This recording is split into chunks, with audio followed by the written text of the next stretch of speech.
Sweet.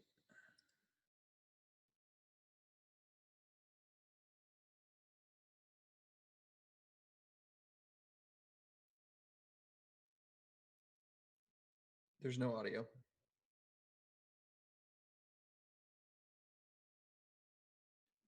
At least not from you, I don't think. It sounds like there's audio from me, but not you.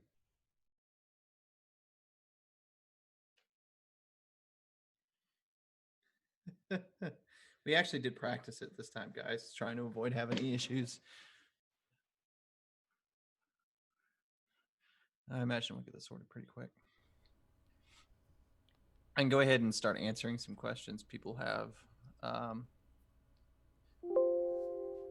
I think the first thing looked like two sets of people asked was about LSU.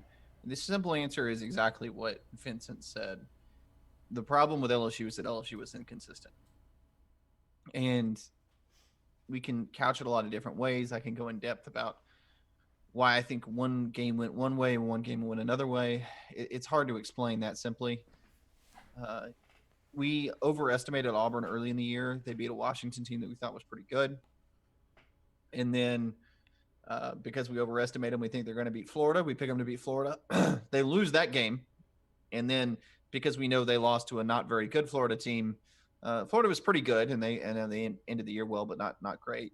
We think they're probably going to not be able to stay with Georgia, even though we did call that as being one of the tougher matchups for Georgia this season very early on.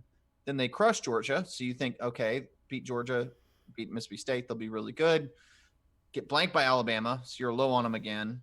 And end the season by losing to a Texas A&M team that was we always thought was pretty darn good, but not great, and then do really well against UCF.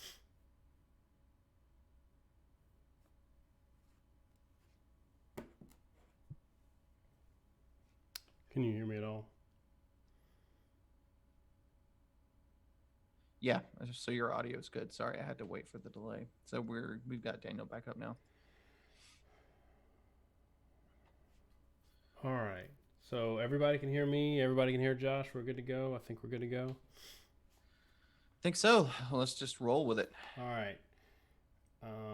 Yes, the A&M game was stolen from LSU, but and I agree. And there were a couple of plays. One, the knee down thing was the right call, but that's a brutal way to mentally have to get back into the game, and that's what I think kind of hurt them. But 7 overtimes at some point you got to you are the better team. You got to make the play. You got to force a field goal, something, force a turnover. But man, somebody's asking if the SEC picks were harder because the conference was down. Well, I'll note one thing. I don't think we ever did a final tally, but I know going into bowls, you were sitting at what 70% against the spread, and I was at like 65. yeah, People who we followed, I think for what people remember is the model missing more than us missing, because we picked against the model more this year than we have in the past. So I think that kind of came into play. The SEC being down is a little bit of a challenge because it's all relative. So I think all of college football is down, and we've talked about this year a lot. In that all of college football is down, but the SEC is still better than the other conferences this year. Now, it wasn't 2 years ago. ACC was the best conference. So it makes it really, really hard to pick these games when nobody is consistent. This year, except for 2 or 3 teams, anybody could beat anybody in any given week. And it was just crazy. And that's what made it really hard to pick.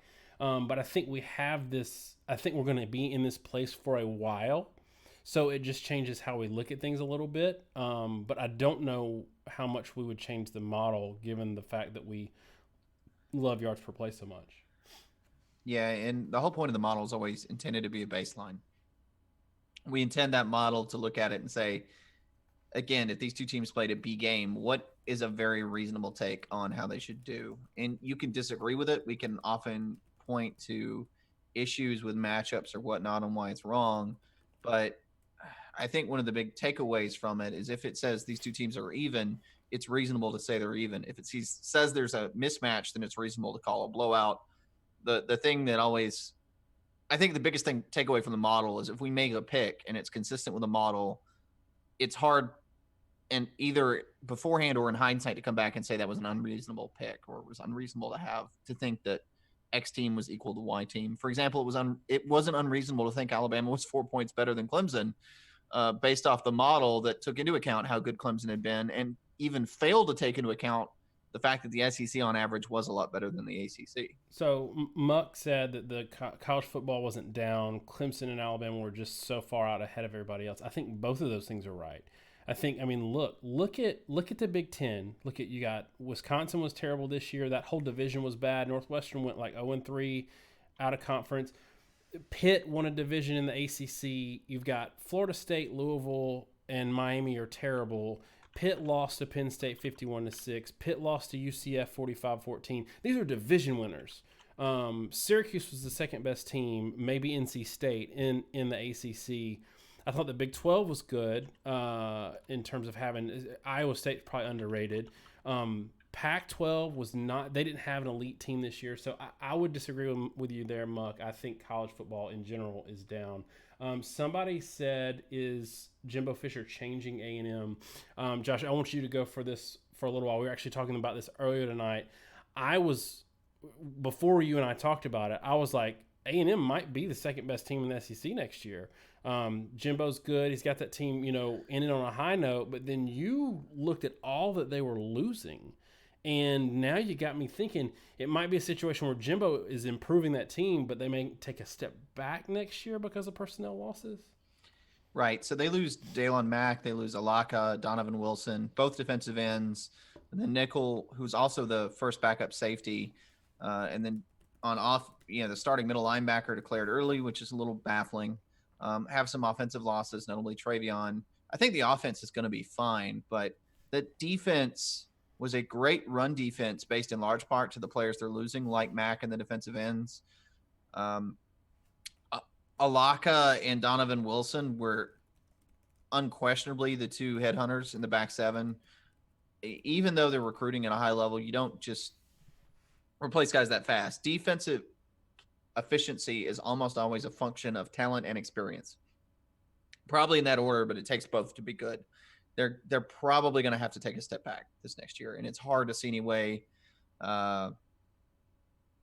It's just hard to see any way that doesn't happen. I think they could be pretty good because of their offense,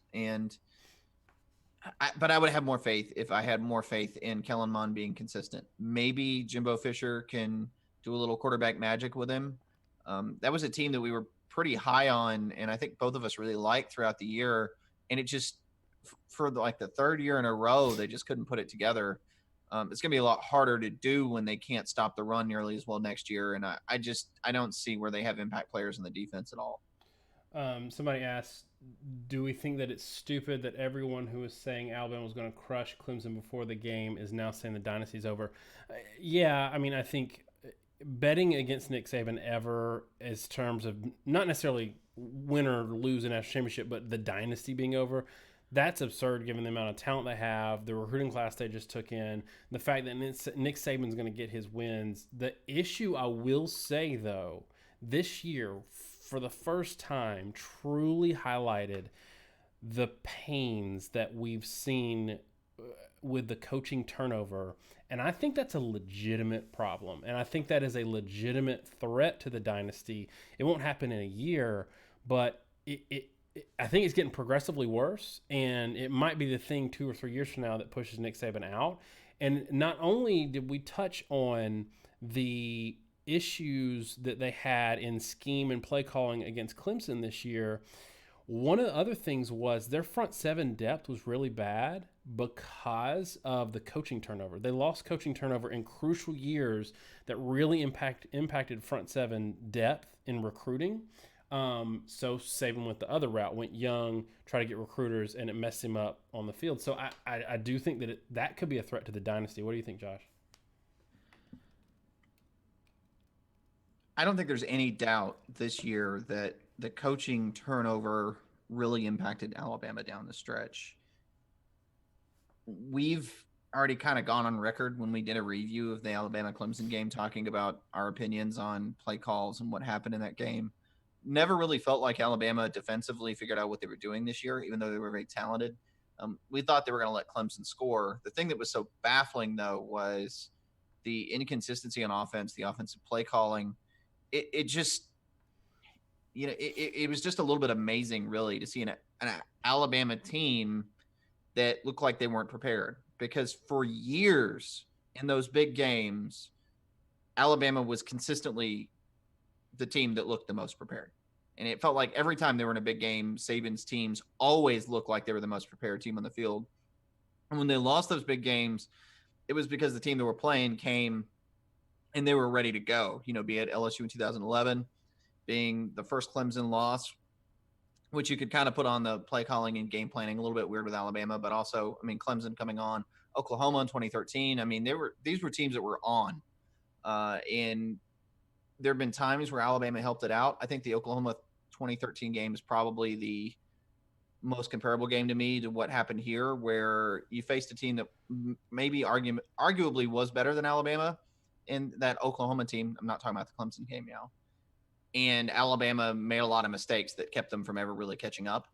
And this game, though, was kind of a whole other animal in that they basically, in my view, and people kind of take comments a lot the wrong way in our review from my opinion I have on it. I think Clemson was the better team, wins more often than not. The problem was Alabama, due to all that instability, took what was a close game or should have been a close loss and turned it into a massive blowout. And that's kind of the story, is not just why Clemson was better, but also what did Alabama do to make themselves lose by that much in that game. So Tom Harlow asks, what do we think about Georgia posting from South Korea? Tom, what time is it there? I do a lot of work with offshore teams in India, and I am always working at weird hours of the day and night. Georgia is interesting because a lot of this year's Clemson team reminded me of Georgia. That's why I say we're going to see what Kirby can do with attrition and having some negativity in terms of losing players and staff. That Georgia team was artificially senior. They had a lot of guys that were really, really talented that had to come back for their senior season because they weren't getting the exposure as an 8-4, 8-5 type program to these players until they really started winning that year last year. Clemson reminded me a lot of that this year. They had a ton of leadership, a ton of senior guys, a ton of people that had bought into this program and contributed for a lot of years. Georgia got decimated at the wide receiver position more than anything else in this offseason. They are going to really feel it there. I think they've recruited well enough on the defensive side of the ball that they can handle some attrition there, although losing both of your coordinators is kind of what we talked about with Nick Saban. So you've got a lot of players going out 2 years in a row, and you lose both your coordinators in the same season. That's tough, but I think that the only team you really got to worry about in the East is Florida this year. I think Kentucky takes a step back. They lost a lot of guys. South Carolina's still bad. Whoever said South Carolina upsets Alabama, South Carolina's going to go 6-6 at best next year. Their schedule's brutal. They lost a ton of people. Josh, what do you think about that? You think they're okay on defense, maybe a little concern on offense? Yeah, for the most part, I think so. When you look at what happened this year, for one thing, Jordan Davis at defensive line for Georgia was obviously pretty important. You could tell some of the younger players were better. Some of the older guys like Jonathan Ledbetter, they played solid, but you also, Natris Patrick never really made an impact, right? A lot of those older guys, you could kind of tell why they were backups. And they have been recruiting well enough that they've got guys coming on. Again, Monty Rice, just a sophomore. They've got guys that are going to step up on defense. I'm not overly concerned. They were pretty young at a lot of positions. Stokes, LeCount, Webb. They're going to be pretty good, if not maybe even stepping up a little bit to be very good. Now, we talked a lot at points this year. Georgia was not good at defending the run at any point this year. And statistically, in our model, they never ranked well. They were a very good pass defense. They were very disruptive. They were very athletic in the secondary. Their strength was on offense all year. So the question there really, I think, is the offense going to take a step back? And that's where I think I would be a little more concerned with the pieces they're losing really across the board. And sort of like you said, with Hardman and Ridley are off to the NFL, Terry Godwin, Stanley, Crumpton are all graduating. It's a lot of pieces, particularly in the passing game. And if the offense isn't up to the same level it was last year, that defense gave up points. They could be a step better defensively, and they still might end up losing a game or two if the offense isn't able to keep pace. But that said, I mean, there's a lot of talent. They're bringing in a lot of new talent. It's hard to really see them falling off too much. Um, Vincent said Clemson was severely underrated, like 2014 Ohio State. I mean, they weren't underrated. Everybody said it was Clemson, Alabama, and everybody else. They were. Ohio State was fourth seed and had to back their way in by having a blowout win in the conference championship game. But there are some similarities there in that outside of the Virginia Tech game, and so we can say Syracuse game was analogous. Outside of the Virginia Tech game for Ohio State, they killed everybody, but they had a weak schedule. And so we really didn't know what to think with them, and we didn't know what to think with Clemson. And y'all, this is going to be a really big issue in 2019. Alabama, because of this deal with the Peach Bowl and Chick-fil-A, they have a tie-in with the ACC, and they, from what I read, Duke was like the only team that was left that wanted to play them. And I'm not saying Clemson is shying away because Clemson has really scheduled well out of conference. But ACC is not going to be good next year. Alabama's got weak crossovers in the East next year. They got South Carolina and Tennessee. Ohio State doesn't play a ranked team until their 11th game in mid-November. And I'm assuming that Penn State's going to be ranked. 11th game. So they've opened 10 straight with no ranked teams. Their big time out of conference game is Cincinnati. And I'm not killing Ohio State because they also have been really good about scheduling, but 2019 is particularly terrible. They must have had some kind of hiccup with scheduling. They don't play a Power 5 team out of conference. So we're going to have so much conference isolation next year and weak scheduling that we're not going to learn anything until the playoffs. And that's scary. Yeah, and we talked about this a little bit. I really wish I'd harped on it more because, and Daniel can confirm this, I went back and forth a lot in this on our discussions, talking about all the similarities to 2014 Ohio State. The problem there was, and I know I used this example in some video we did at some point this year, it was like looking at Polaroids of a mountain range and trying to tell which is taller between, Mount Everest or Mount St. Helens. You can't tell because you're just comparing one peak to a lot of lower mountains in the same picture without having a frame of reference between the two. Clemson was dominantly better than the rest of their schedule. We didn't quite know what that meant. As Daniel said, 2014 is similar in that we didn't know how good Clemson was, and the fact that they played a weak schedule and it didn't mean much. It's very different in that Ohio State lost in 2014 to a bad team. Not even a Syracuse team. Virginia Tech was not nearly that good in 2014. And there's a lot of weirdness, too, with the quarterback changes and all that. And people didn't know how a third-string quarterback was going to do in the playoffs. So, and next year in general, I mean, we're seeing weak schedules from a lot of the big teams. Clemson has a tough schedule, but Alabama's schedule is terrible. Ohio State's schedule is terrible. And Georgia does get the return from Notre Dame, I think, next year. I think they skipped a year and got. That's top of my head. I think that's true. Somebody help me out in the comments. Yeah, but it definitely makes it, I think, going to be harder next year to evaluate. One thing I'd like to jump into real quick is maybe talk briefly about what Clemson and Alabama is returning, if that interests you, Daniel. Yeah, there was one before we get in that because I love getting outside of the SEC. Somebody said, "What do we think about Oklahoma next year?" This is interesting because I think on one hand, it seems like that offense is just going to roll and not stop. They do lose Rodney Anderson, I think. I think he's going pro or he graduated, and he didn't play the last few games of the season or last half of the year this year. That was a really talented running back. I know they got Trey Sermon there, and Brooks might not be a senior, but that's a team that's going to lose a little bit on the defensive side of the ball, which is scary given how bad they were. I could see. I don't. I hate to do this because everybody does this in off season. I could see Texas challenging them next year in a way that they didn't this year, and I know they beat them this year, but they weren't challenging them for to be on equal footing. Like if they would have beaten Oklahoma in the championship game, they wouldn't have gone to the playoffs. But I think the quarterback position is a question. So Jalen Hurts might go there. I still think Miami's the best fit for him. But y'all, that Rattler kid might start. He's a really good high school quarterback. So I wouldn't be shocked with that.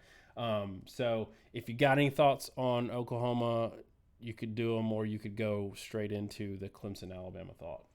Well, so I'll touch base on that briefly, and a lot of it's going to come into early departures, and I don't know that much about it, frankly, right now, because you have an offensive line in particular where there's three seniors, no, two seniors, and the halfback is what I'm looking at. The tight end is a senior, and the backup at halfback. So, a lot of seniors there, but I think more importantly, left tackle is a draft eligible junior, right tackle is a draft eligible junior.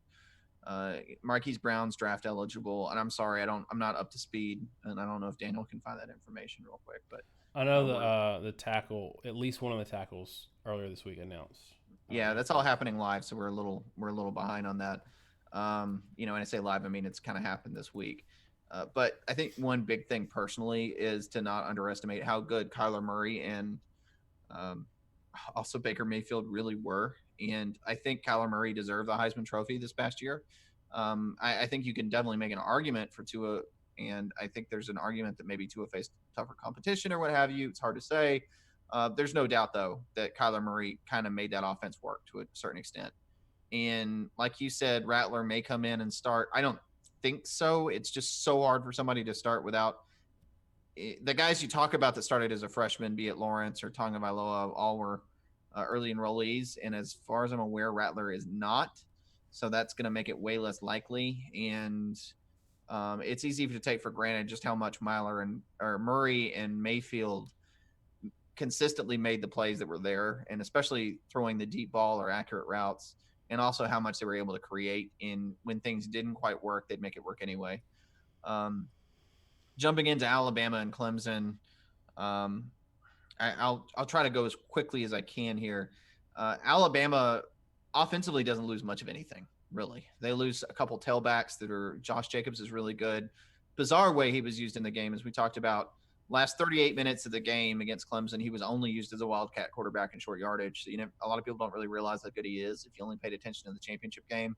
But by and large, they've got a true stable. They've got the number one tailback from 2 years ago and Najee Harris. They've got the number one tailback as a freshman and Trey Sanders coming in.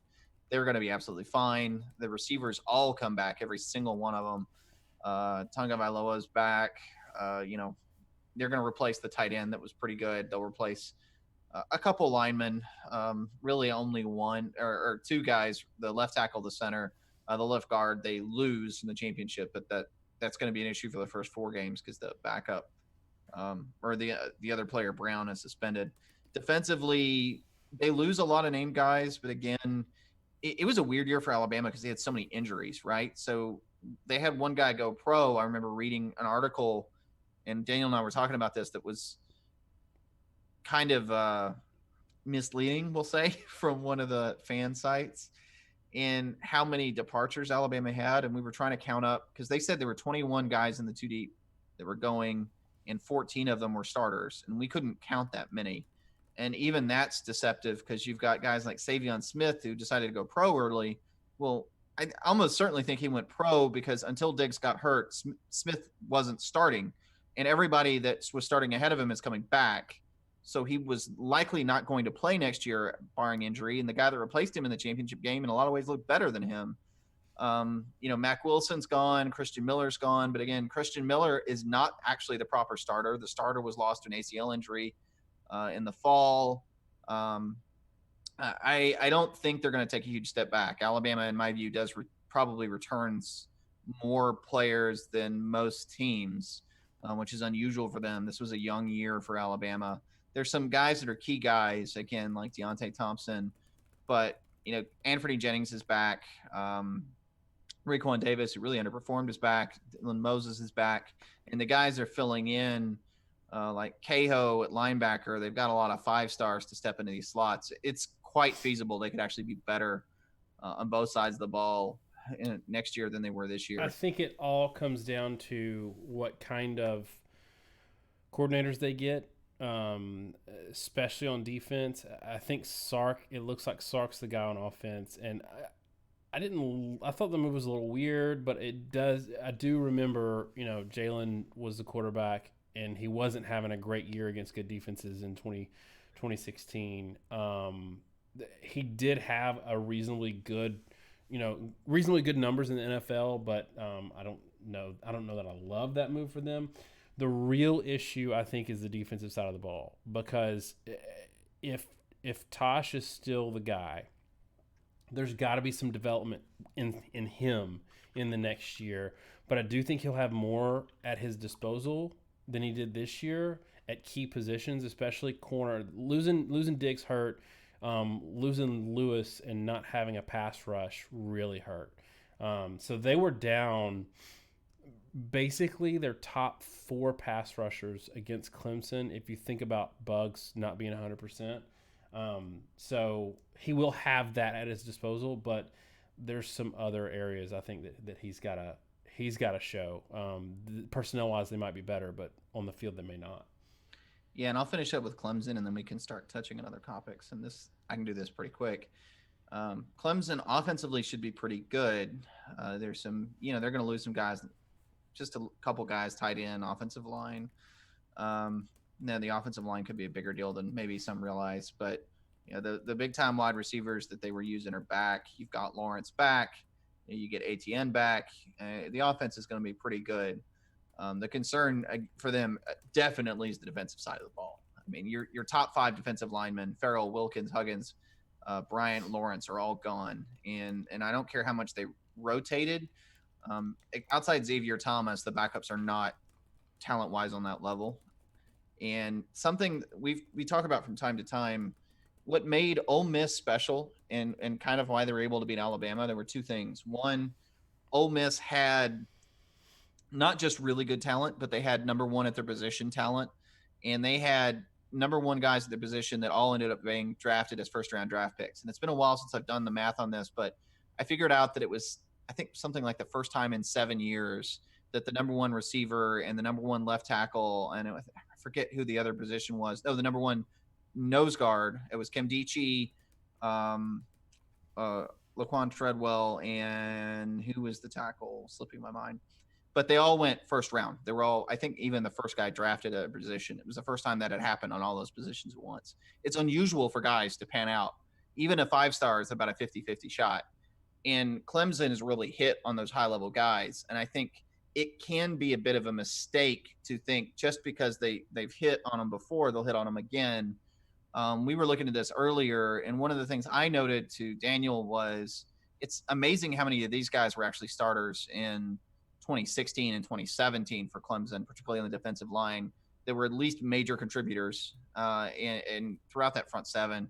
Kendall Joseph, Trey Lamar, Kristen Wilkins, Austin Bryant, those guys, Farrell, they were major contributors from day one. And I think they'll be good, but it is a mistake to assume they'll be good. We're not picking against them anymore, I'll tell you that. No, we're not.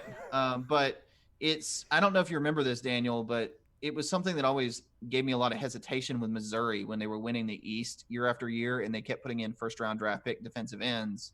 And every year I would mention to you, it's like they might do it again, but it's error to think just because they did it in the past, they'll do it this year. And for a couple years it happened, and then all of a sudden it didn't, and the defense went to crap, and then Pinckney didn't let go, chose to retire, however you want to put it. That was a whole different kind of mess. But Clemson's going to have some rebuilding to do. Will that really matter with the offense? I don't know.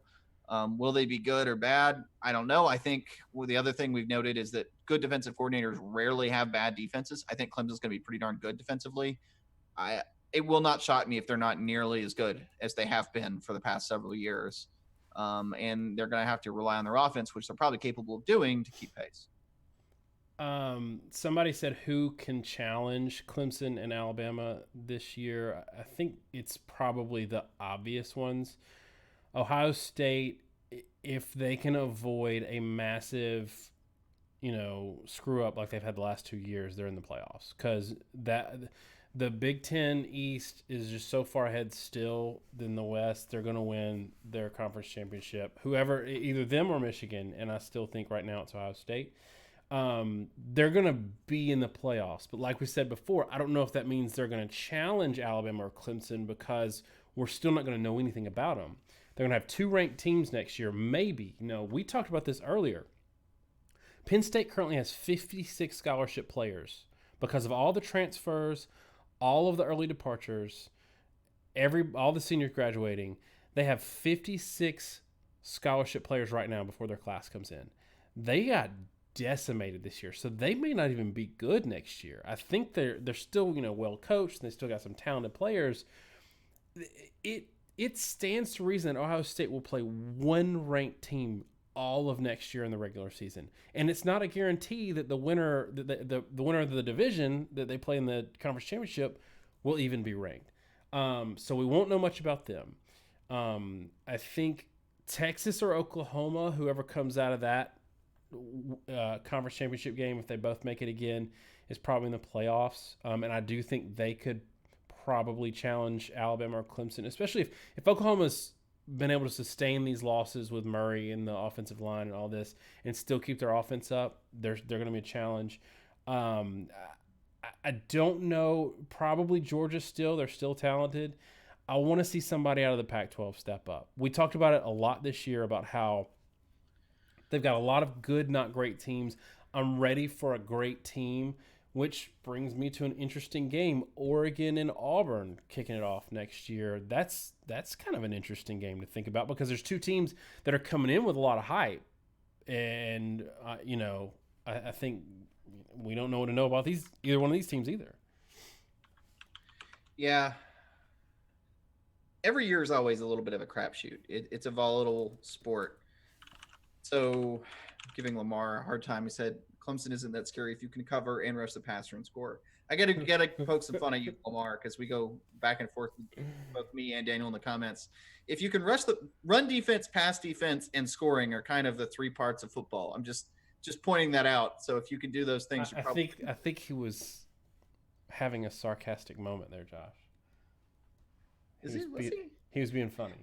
Yeah, well, we'll see. Hopefully, I'm pulling for you, Lamar. I hope you're being funny. But no, you never really know who's going to be great year to year, and I think the truth of it is you can, to a large degree, track things with recruiting rankings. People talk about this all the time in terms of, what makes a team good or what doesn't make a team good. Well, you can always go back and look at what teams are the most talented, and the teams that are the most talented consistently end up in the playoffs, and our champions and our playoff teams are almost always out of the same group with the same sort of recruiting stats. 24/7 is a decent little team ranking thing for talent, and you look at the teams at the top, and they're exactly who you'd think they'd be: Ohio State, Alabama, Georgia, Clemson, LSU, Michigan, Texas, all at the top of that list. I think, funnily, Tennessee's actually ahead of Texas A&M right now. Auburn sneaking in, Florida, Penn State there.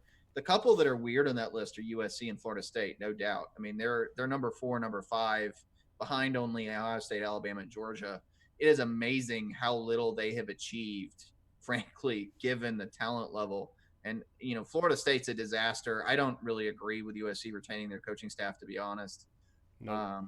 And I don't think – I'm not even sure if the USC athletic department fully – I don't know if they realize it or people realize what they have and what they should be accomplishing versus what they're actually accomplishing, because they're just massively more talented than most everyone they play. And, they don't look like they should be on the same field with Notre Dame. USC, why don't you go like 2 minutes on how the administration is kind of contemptuous towards the football program, just based on kind of what you've read? And I know you asked this, so I'm going to make you give your opinion because I know your opinion on this is stronger than me. USC doesn't really invest in their football program that heavily. They are one of the very few. I think they're. I forget of all the schools over a certain revenue point. They're the only one that doesn't have a dedicated football athletic department facility. They may be the only one in the Pac-12. Um, they don't invest resources in their program. They don't take winning seriously. They've made some comments about what they consider to be important and not important. It's that's great and wonderful, I guess, but I don't think winning and having excellence in your program are mutually exclusive. And people love to rag on the Ohio States and the Alabamas and the Georgias and the Texases, but those schools demand a certain amount of excellence from their student athletes, and they're more than willing to kick people off the team if they don't go to class. And to a large extent, the reason those teams are so good is because they do that. And if you don't do that, your team is going to fall apart because you're not going to have any internal discipline. You have to have a high amount of character in a football team. If you've ever played any sort of competitive sport, you know that team dynamics are important and character is extremely important. And if you want to think about it just from a pragmatic perspective, don't think for a second that somebody like Nick Saban or Urban Meyer, as ruthless as they are unaware of the fact that character is an important dynamic. Even if you don't think they have any morals, they're going to promote it just from the sheer aspect of that it works. I've never really bought the whole, we're a higher standard thing. If that was really true, then your high character guys would be winning football games. Somebody said, what do we think about Alabama at Cal Field? I think Alabama, even under Nick Saban, hasn't played great there, so I wouldn't be surprised. Let's talk about Florida for a minute. Falcons Fury has been very patient with us. He's asked a couple of questions about Dan Mullen, one about recruiting and one about just him in year two. Felipe Franks. We can probably cover it all pretty quickly. I think they had a great year, an absolutely great year. We sort of predicted it. You really predicted it. You said that Florida would finish second in the East. I think they finished third technically, but yeah, everybody was on my case for that in our preview. Everybody, because I said that Georgia was going to be number one and that Florida would be two, and I had South Carolina after Florida.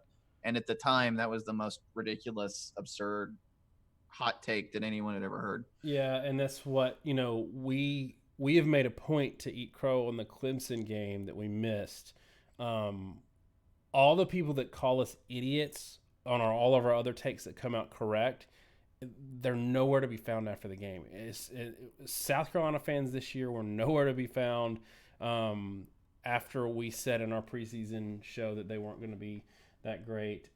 Okay, so Florida, I thought Dan Mullen did great. We were high on Dan Mullen when he was at Mississippi State. Our big concern with him was recruiting.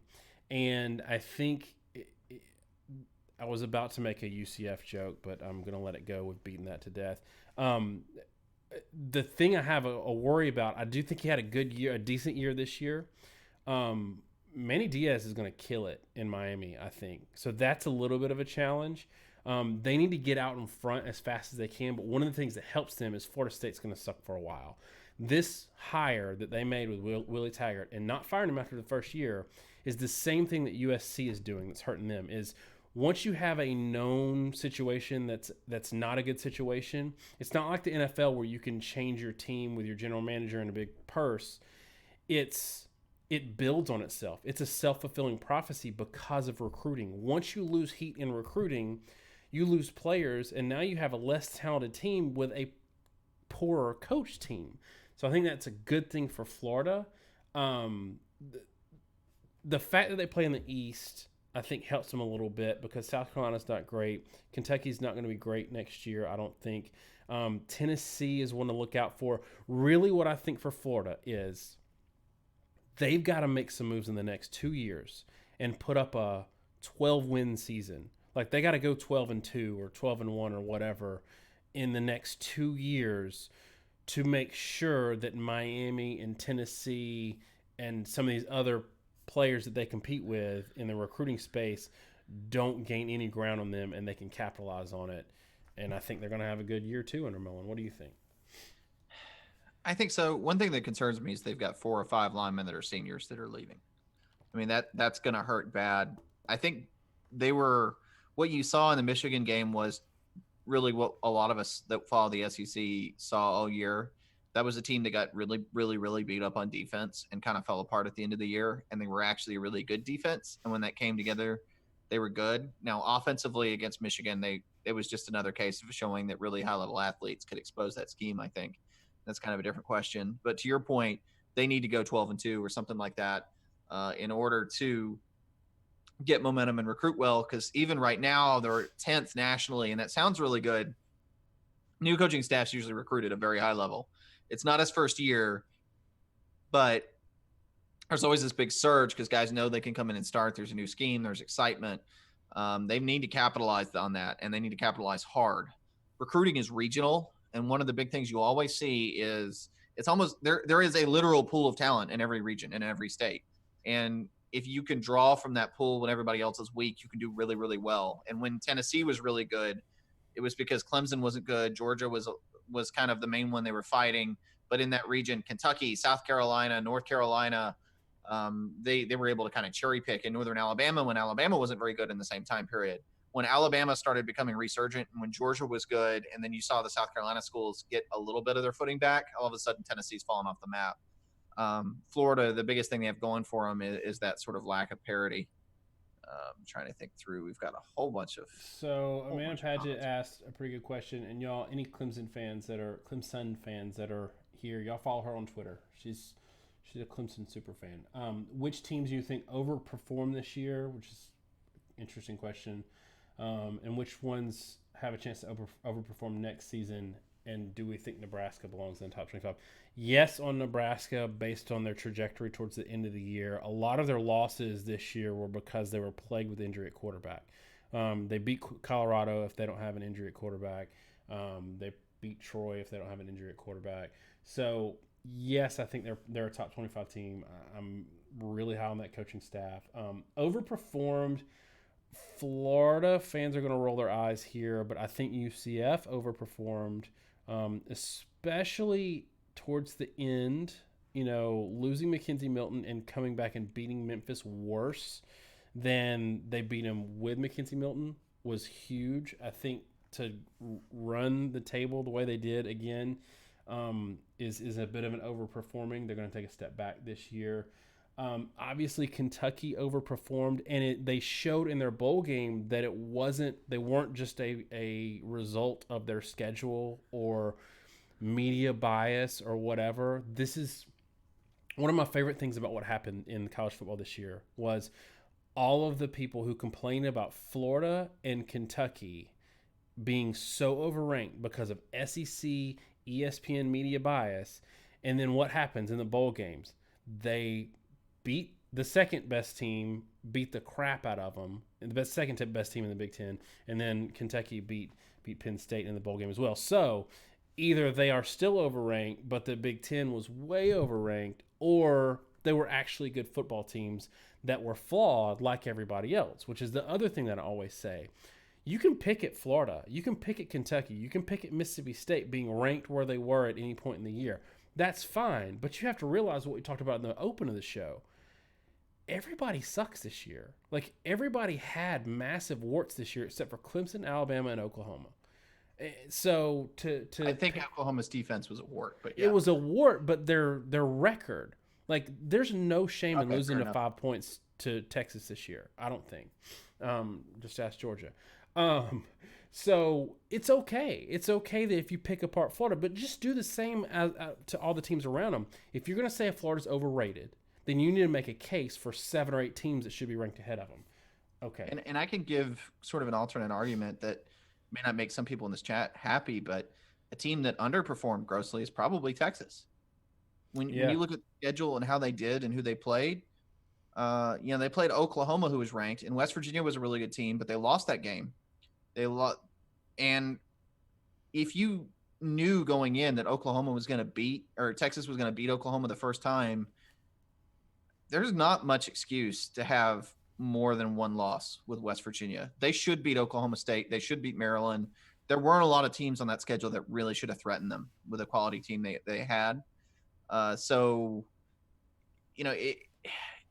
Maybe they overperformed in the quality of the team overall, but that consistency, a lot like LSU, just wasn't there. And I don't know. It's going to be interesting. I can tie this question into another question I think that's interesting, which is the quarterback transfer teams. Um, it's going to be interesting to see next year if teams can get a little more consistent. Does Washington do better with Eason? I was always very high on Jacob Eason Me too. personally. Me too. We were always kind of both of us Eason apologists. We always noted when Fromm came in at Georgia and replaced Eason, if you go back and look at it, their offensive explosion wasn't because of Fromm. It was because they committed to the run in a way that they refused to do under Eason, which was kind of funny. Fromm barely threw the ball, not this past year, but the year prior in 2017 for most of the year. And I think Fromm came on at the very end, and he came on this year at times really strong. But for most of that 2017 season, it was purely their run game. And you can't tell me that they needed Fromm instead of Eason for that, really. I mean, Eason could stretch the field vertically a little more. He was just very, very almost remarkably poorly utilized. It's Hunter Johnson at Northwestern is another one somebody mentioned. And that one's just straight intriguing because Northwestern's quarterback play has not been good at any point, really. They've been solid at certain points, but never good. Hunter Johnson's an elite level talent. And that may give Pat Fitzgerald, is actually one of my favorite young coaches, a real chance to do something kind of special because they have a great defense and they have consistently had a great defense. If they can actually have real offense and verticality in that conference, they can make them a serious threat.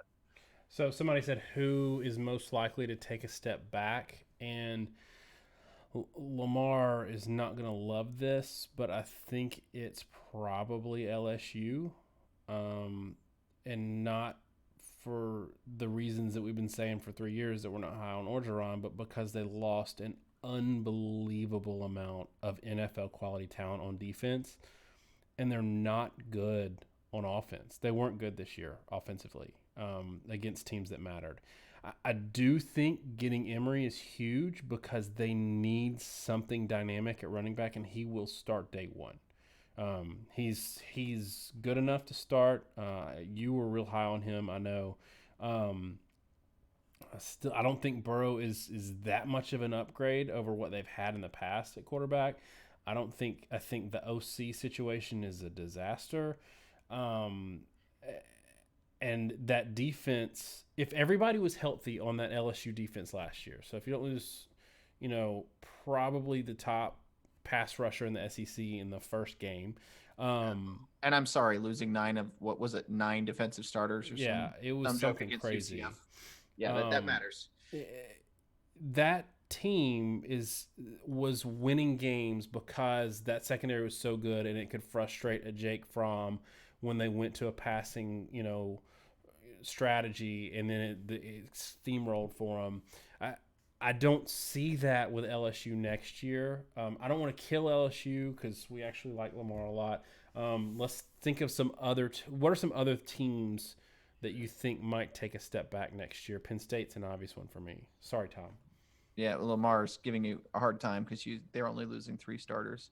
Well, it's a little more complicated than that, right? You Terrence Alexander, you have both starting corners that were kind of the linchpin to that.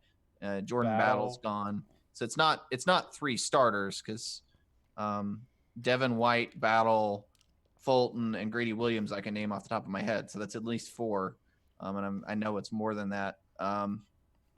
So other teams, you're saying other teams that can take a step back? Was that the question? Yeah, Um, I said Penn State. yeah, Penn State. That I don't know. That situation just sounds like an absolute mess. Again, we already touched on Texas A&M. As much as they may be good in certain ways, that defense is hitting the reset button hard, and it's going to be a struggle for them to keep up, I think. And I think Oklahoma, we already mentioned that, but that's probably the next one on my list.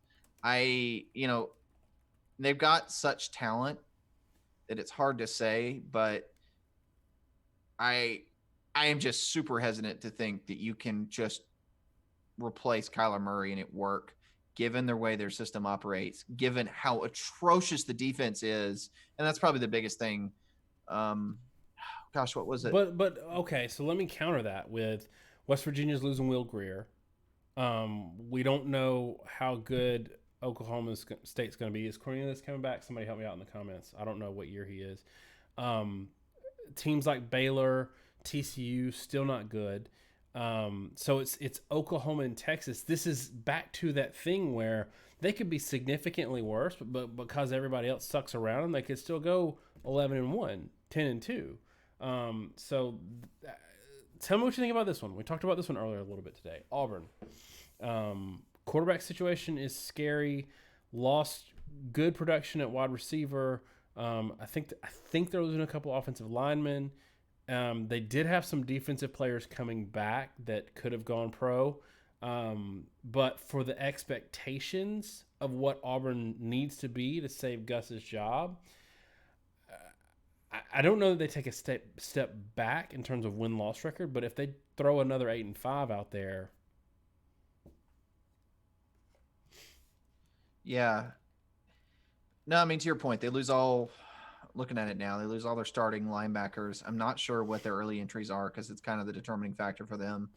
Um, Defensive line, they're going to be solid, probably, assuming they don't. I know Derek Brown came back. Weird story there if you don't know it, because they offered his, wasn't it? They offered his little brother a scholarship, who was a Yeah, I think lowly, so. yeah, a not highly ranked recruit, and ended up keeping Brown. Kind of a weird deal, but you look at the roster; they're not really losing a ton, and it's totally heavily junior based team. The offensive line is entirely juniors. So there's a chance these guys all come back that they can be pretty darn good. Um, but yeah, again, losing all the linebackers, for example, that's not a minor thing because I don't think they really have depth there at all.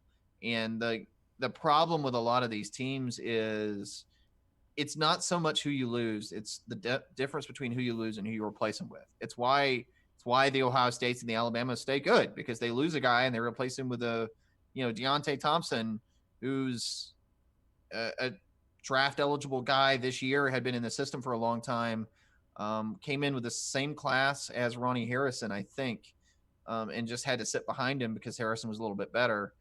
Versus some teams, I think, frankly, Auburn at linebacker is probably going to start a guy that wasn't nearly as good as who they're going to lose. That's always, it's hard for us to do without doing a really deep dive. And we try to do that a lot on the show.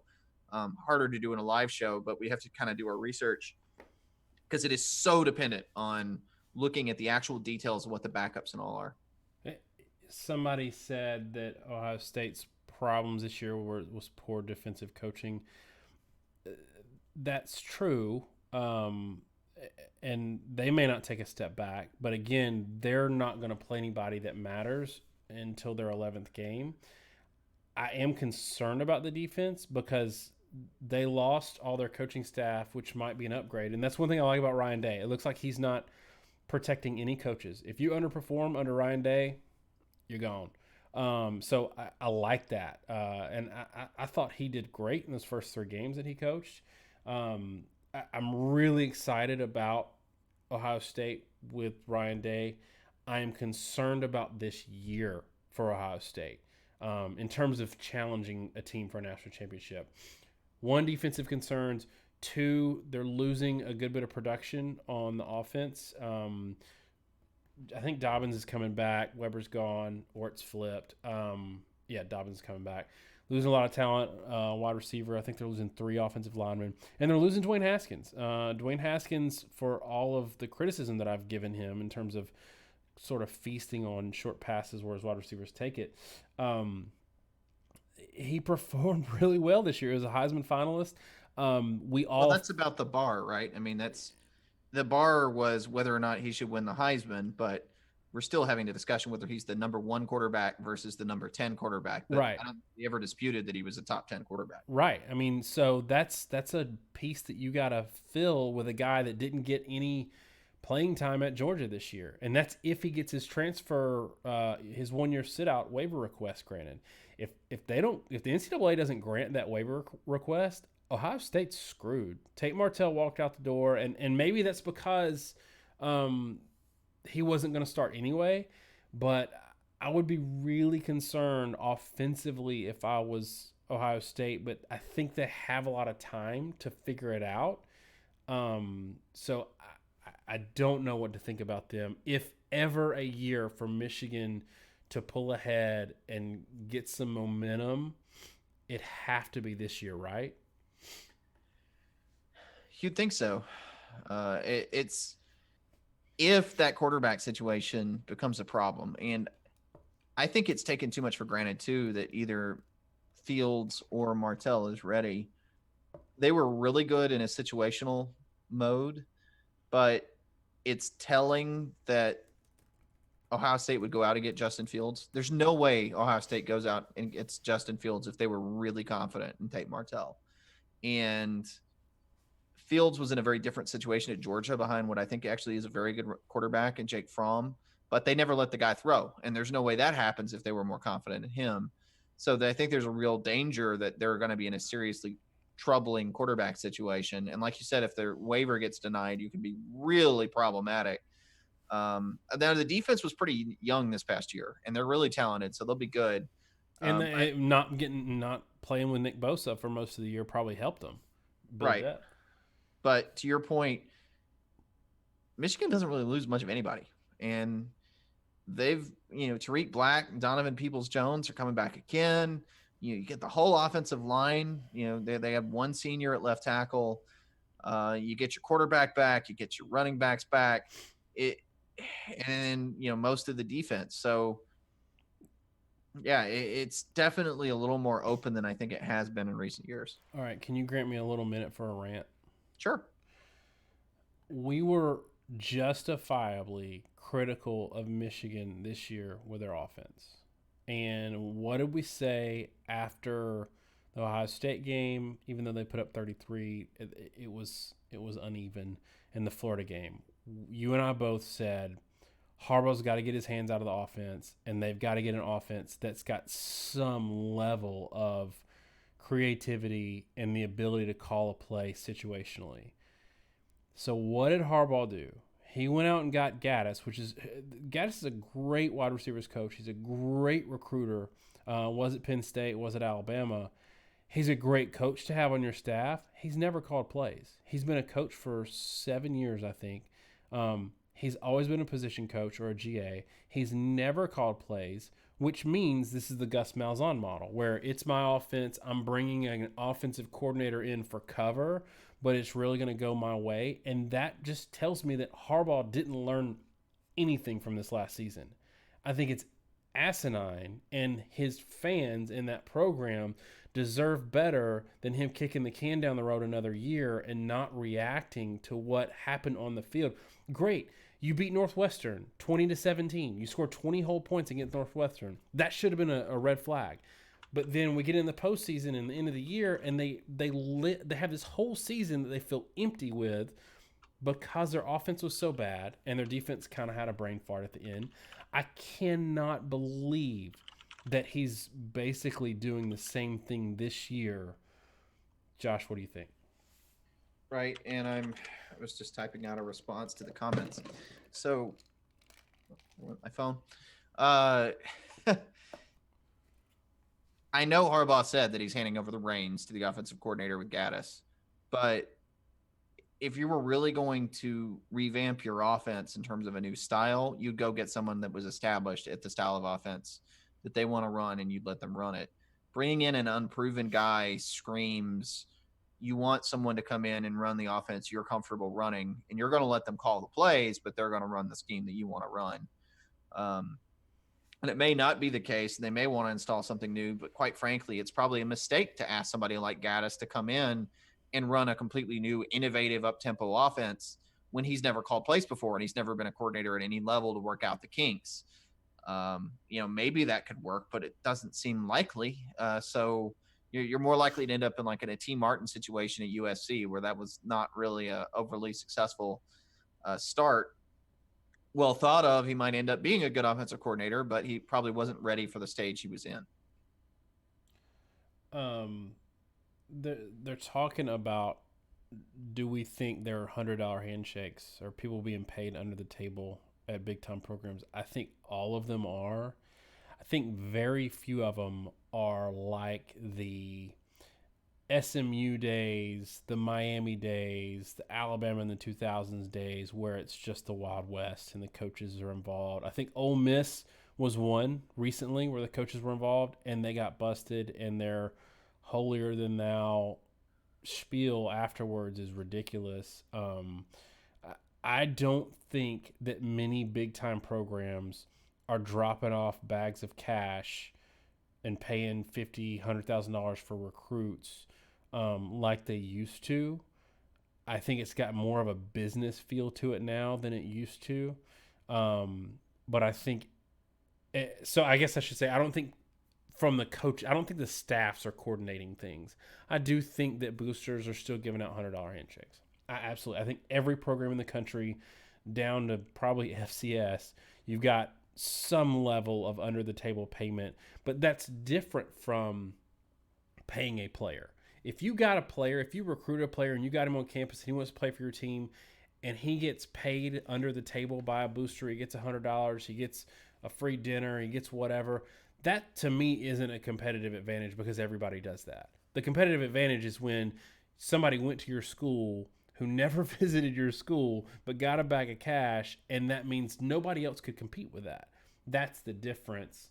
What So do you think? you're avoiding naming Ole Miss right now.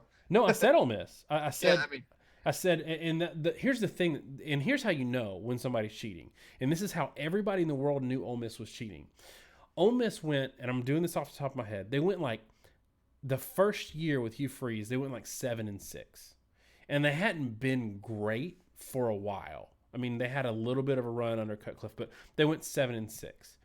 Here's the things that turn your crappy recruiting into five-star city from one year to the next.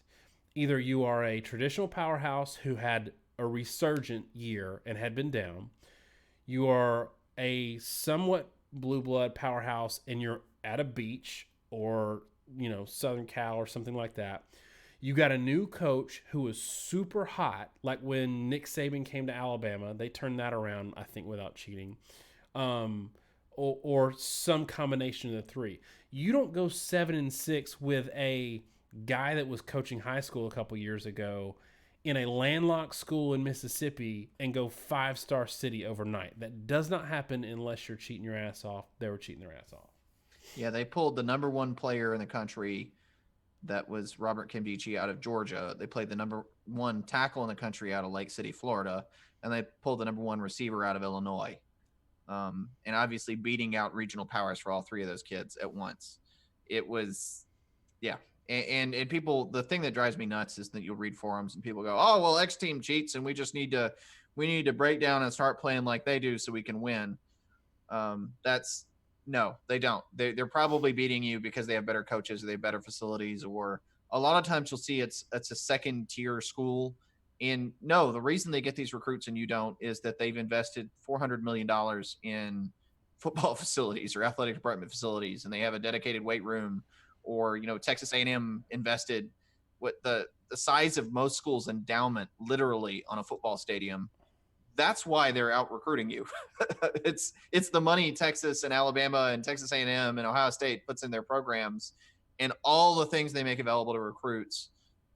You don't have a dedicated facility for recruits to go to find tutoring with their own computer lab that is just for them as football players. You don't And have a those barber shop and indoor pools. And did you see South Carolina's facility that they just showed yesterday? It has a recording studio in it. I mean, Clemson has a mini golf course, mini putt course. I think laser I don't think tag. mini golf is pulling the top recruits or laser tag, Well, but yeah. Hey, never underestimate the mind of a 17-year-old. But the point being, that's where they're spending their money. It's not a coaching bagman. And to your point with the handshakes, it doesn't really affect anything. That's more just players that are on the team, and you're always going to have some booster that likes to think that he has a role, or wants to stick his hand in there and give $100. But I don't think it's that frequent, and it doesn't really affect anything. I think there have been several instances of systemic cheating. I've been told there have been in a couple instances, and people are alluding to it in the comments, a couple of them. Maybe I'll let it slide. But yeah, I won't let one thing slide. If you really want to tell me Cam Newton was confirmed by his father, who he confessed or admitted that he was offered money by Mississippi State and was having that negotiation for $100,000 plus to go there, really started looking at all these other schools and ended up going for Auburn for completely free. It it's strains credibility a little bit there. I do not believe that that happened. I also do not believe that Cam Newton said that his dad was doing all the negotiating. He had no insight into it, but they were super tight, and they still are super tight. So I don't know that I believe that. I Let's do think there's actually a chance he went to Auburn because it was starting to leak what was going on with Mississippi State. But more about football. Somebody said something about Dino Babers. Do you think it's weird that Dino Babers didn't parlay this season at Syracuse into a bigger job, because it's going to get to the point where he can't repeat that? Like, they're going to gradually kind of fall back down to earth. Either the ACC is going to get like, this is an artificial moment in time for Syracuse, I think, because the ACC was a little worse. Are you surprised that he didn't get leave Syracuse for a big time job? I think it says a lot. It was surprising to me. Now, the next question is, what job does he get? Because the ones that were open, Miami was a big one, and there's a couple guys. We have Adam, our resident Miami fan, on our every comment video we have. That's not a ding when I laugh. I mean, he's, kudos to you for being that much of a fan. I like the hire they made in Manny Diaz. I've respected that guy for a long time. I've heard a tremendous number of good things about him. Supposed to be very cerebral. So I get why Miami didn't hire Babers. And then you start looking around the country and, what job? Because Syracuse is not a good job. Florida State should have hired him. Yeah, well, yeah, there's other issues there. I mean, Florida State financially is not in great shape. They've never had a lot of booster money. So I don't really know where Babers would end up going. But that said, I think the fact that no one poached him has to say a lot about what people think about the ACC as a whole. I think the end of the year, right? He didn't beat any ranked teams. No, he beat West Virginia in the bowl game Without Greer. I'm sorry, any ACC fans out there, but West Virginia without Greer was not West Virginia. Well, that quarterback situation completely changed the dynamics of that team, and they had a bad defense all year. I posted a stat earlier because somebody was saying that there was no difference in the SEC or the ACC or any of the conferences, and I said, okay, this year the ACC went 4-16 against Power 5 conference teams outside of conference. They had 6, I think, G5 or FCS losses. The SEC, and that's without Clemson.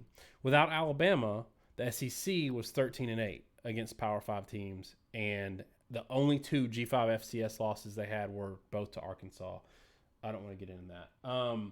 So I think the Holgorsen to Houston was interesting, because what I really think happened there was he tried to do the whole flirt with somebody else and get a pay raise, and West Virginia blinked and caught him on his bluff, so he had to go to Houston.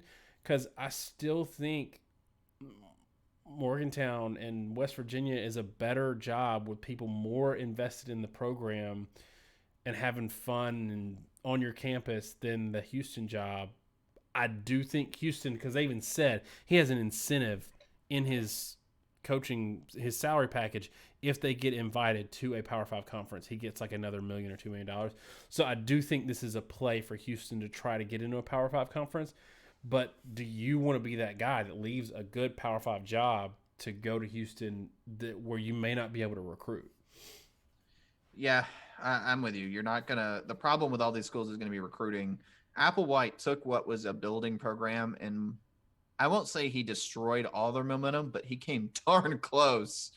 That hire with Applewhite, which a lot of people thought was uninspired and a bad hire to start with promoting from within a guy that wasn't real thought of, it's killed all their momentum, and now you're going to come into that situation. There's a lot of talent in the area. If you can make it exciting, I think Holgorsen may be able to do that, but it's a different issue. So I'm going to do 2 things in order. One, Travis was asking about the personal issues with Sumlin.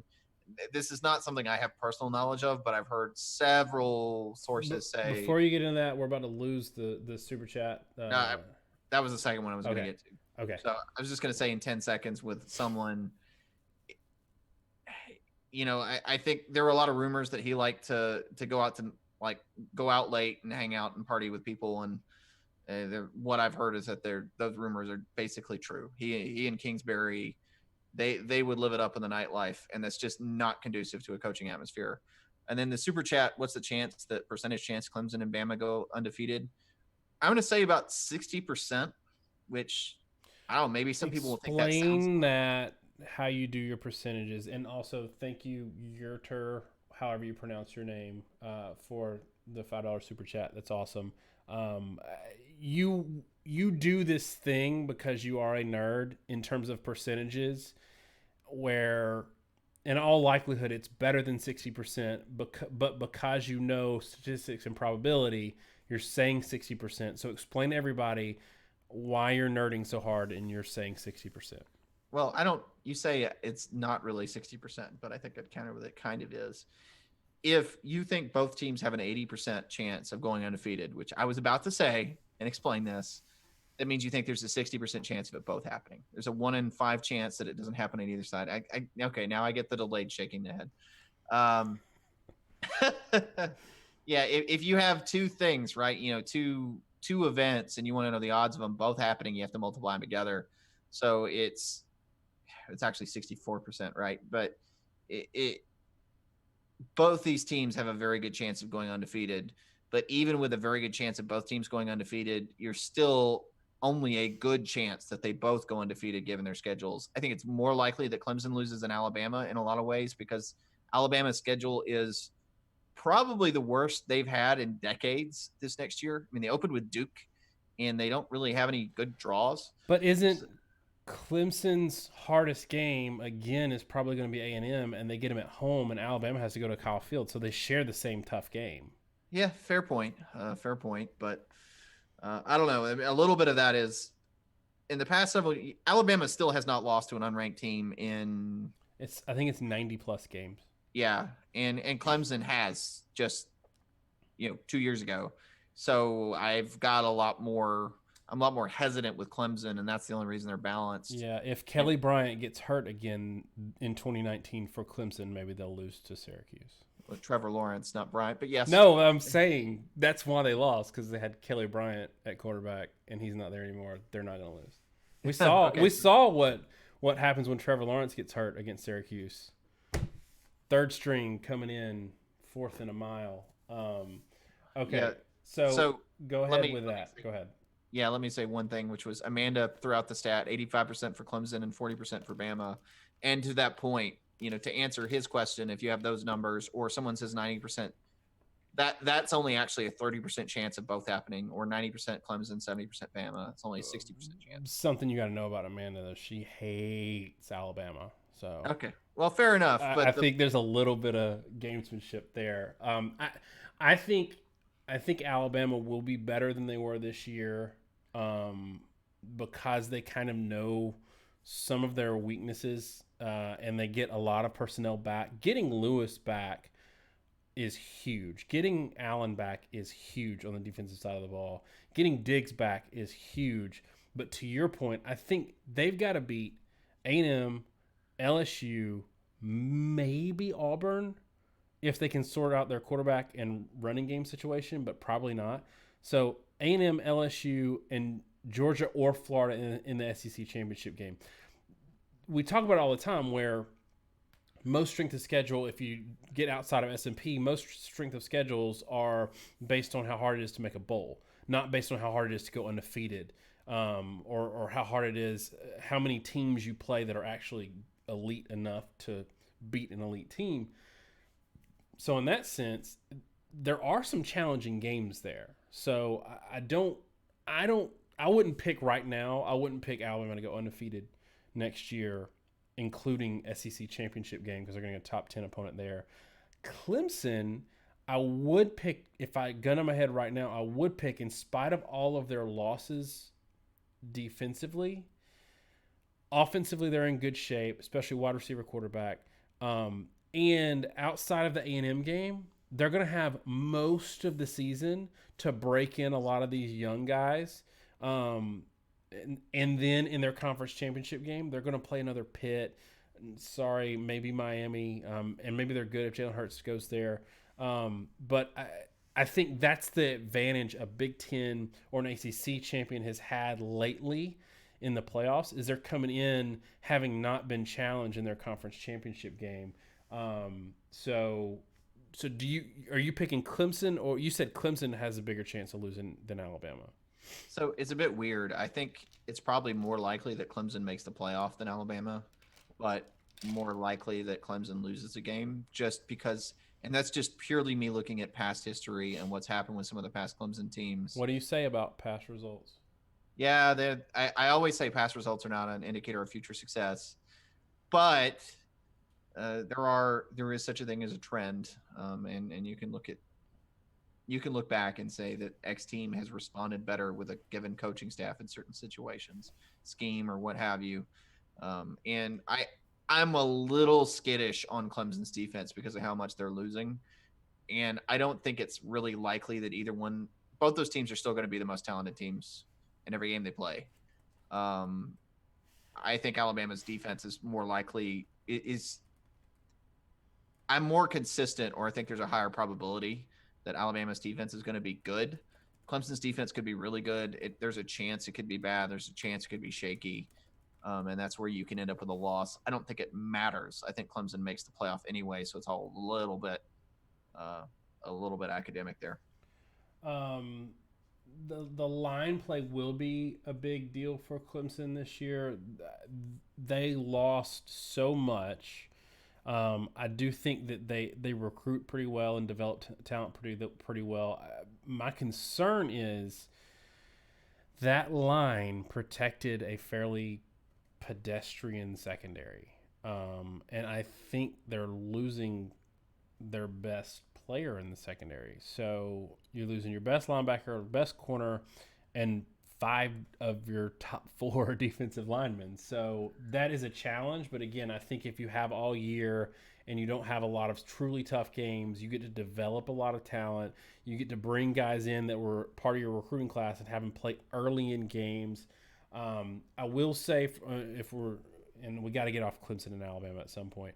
I will say that Alabama this year might have some guys on the defensive side of the ball that can contribute in the front seven where they didn't have it in 2018. Let's move on to something else. So, will there be any drop off from Dwayne Haskins to Justin Fields? Um, We already Josh, talked about that a little bit, but we yeah. did, and I want you to weigh in on this some more. Justin Fields is something everybody assumes he is this elite quarterback, but the way I see it is he was an elite recruit. He wasn't good enough, or Georgia was just so incapable. But in my mind, he wasn't good enough to have a package installed for him and get him in the game in meaningful minutes, except for their fake punt formations. So why don't you run with this for a little bit? The drop off that could be expected, not only losing Haskins but also losing receivers. So one, Haskins was a really good quarterback. Now, I don't think he was as good as his stats a lot of times because he struggled so much with pressure and in certain situations. I think a lot of that was offensively. We were often pretty critical of the fact that we felt like Haskins was actually doing a good job within the confines of his offense, but they weren't really using him vertically.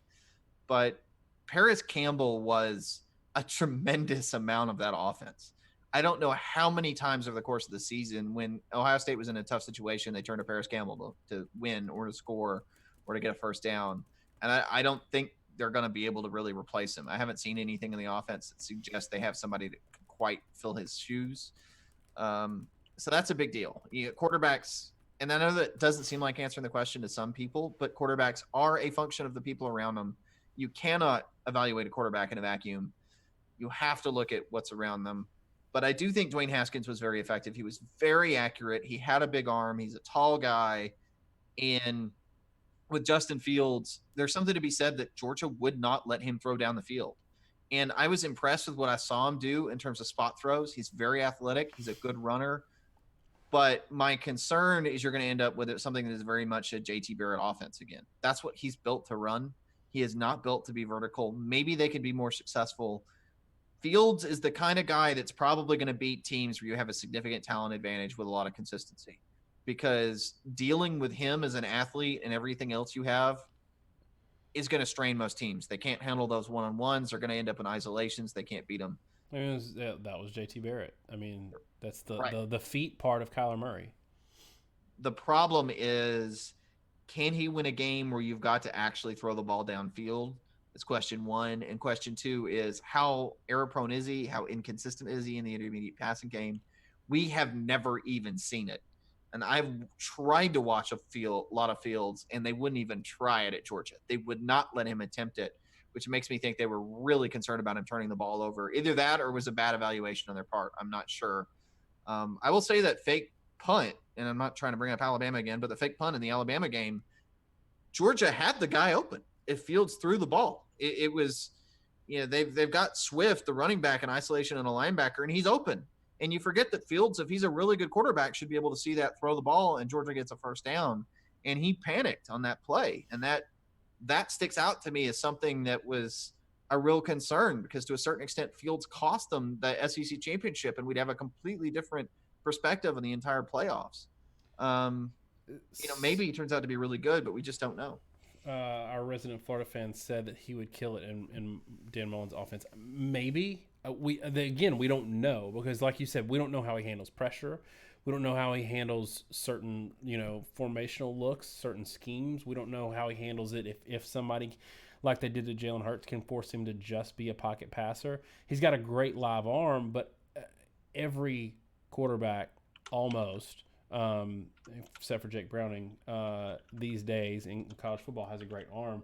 Somebody said, do we think he gets the waiver? I don't really want to get into that because it's political and we don't do politics. I don't want to get into that because I do think I think there's a political angle there of the strategy that he's using, and I don't know his situation well enough to weigh in on it. So I'm smart enough to avoid that one. Bama Texan, thanks for being here for the whole show. I love that we're getting some non-SEC people in here.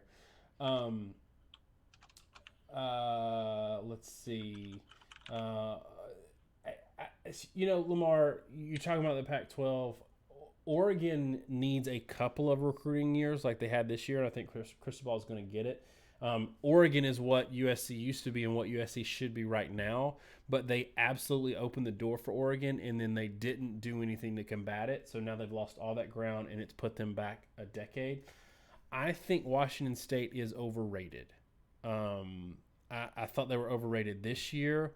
I thought it was not fair in the AP final poll. Washington State lost to Washington on the field a month ago and didn't win their division and didn't have to play for a conference championship.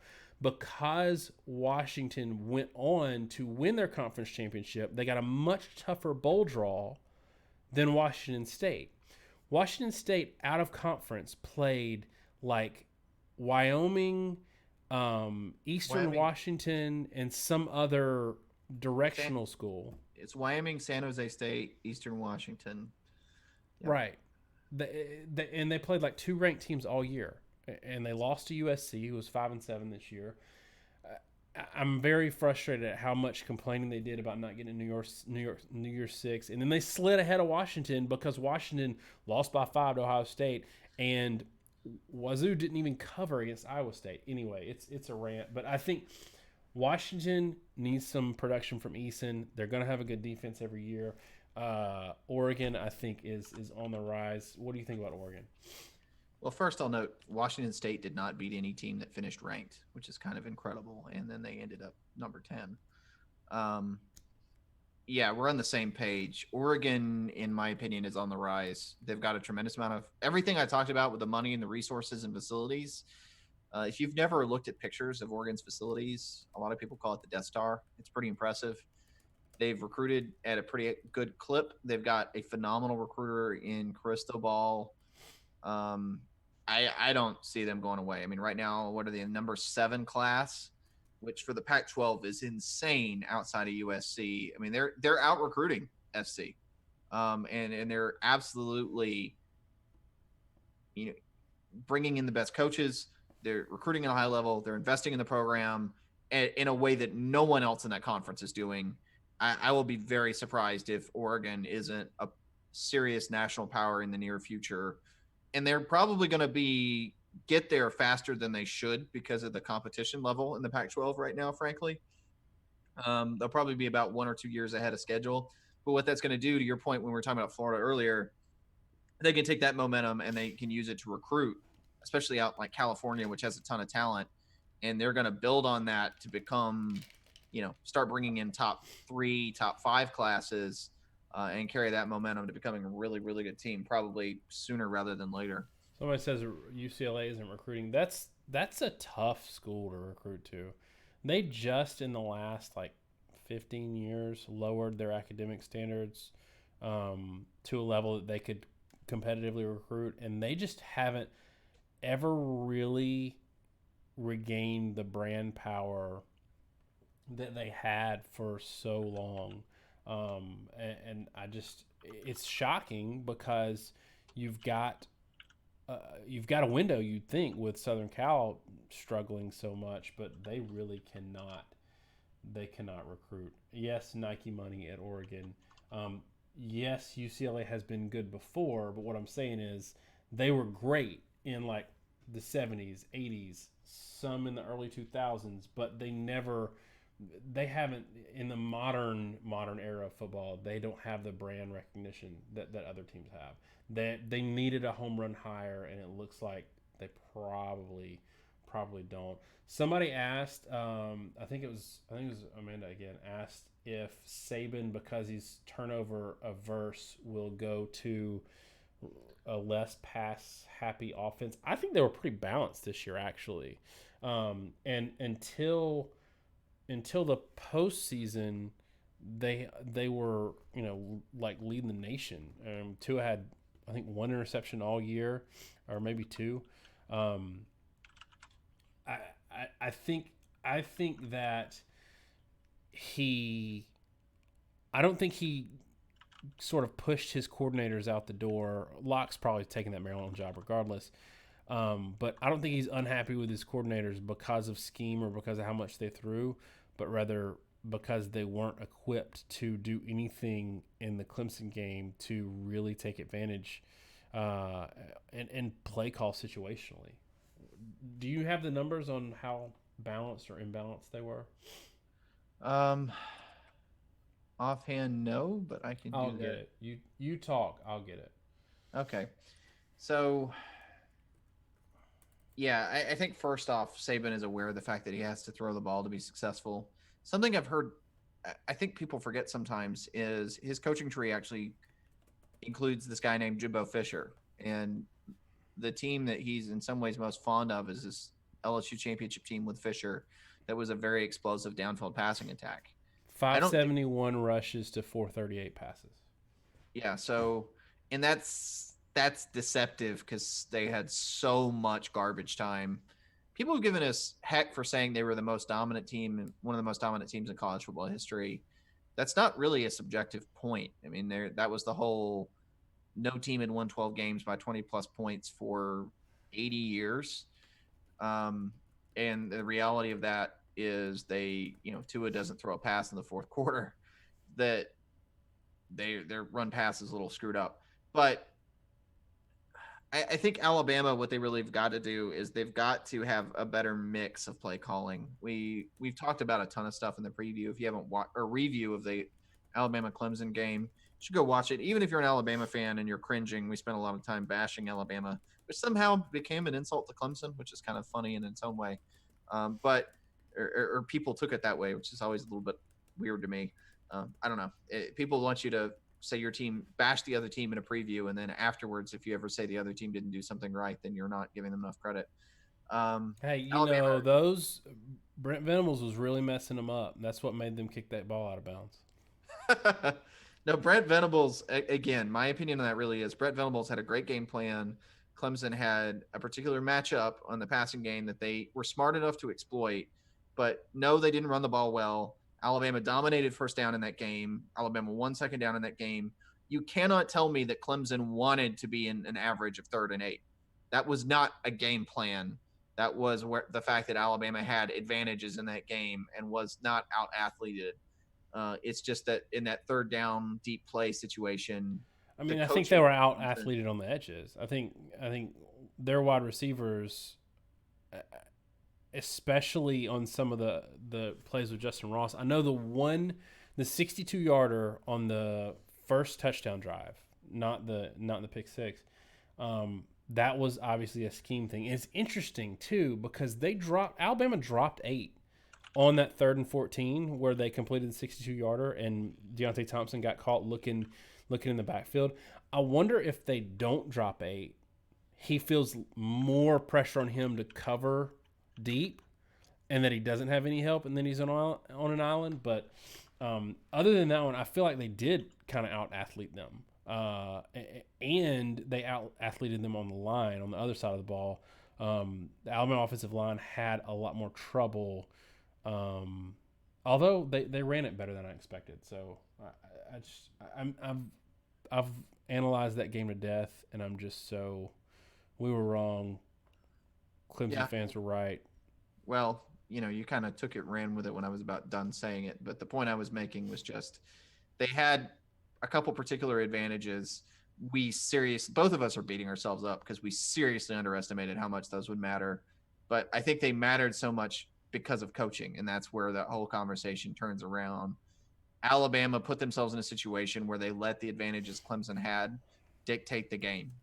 And something we talked about a lot in our review was how bad Alabama was about when the running game would work, they would run a ball for 8 times in a row. And when the pass game worked, they'd pass for 8 times in a row.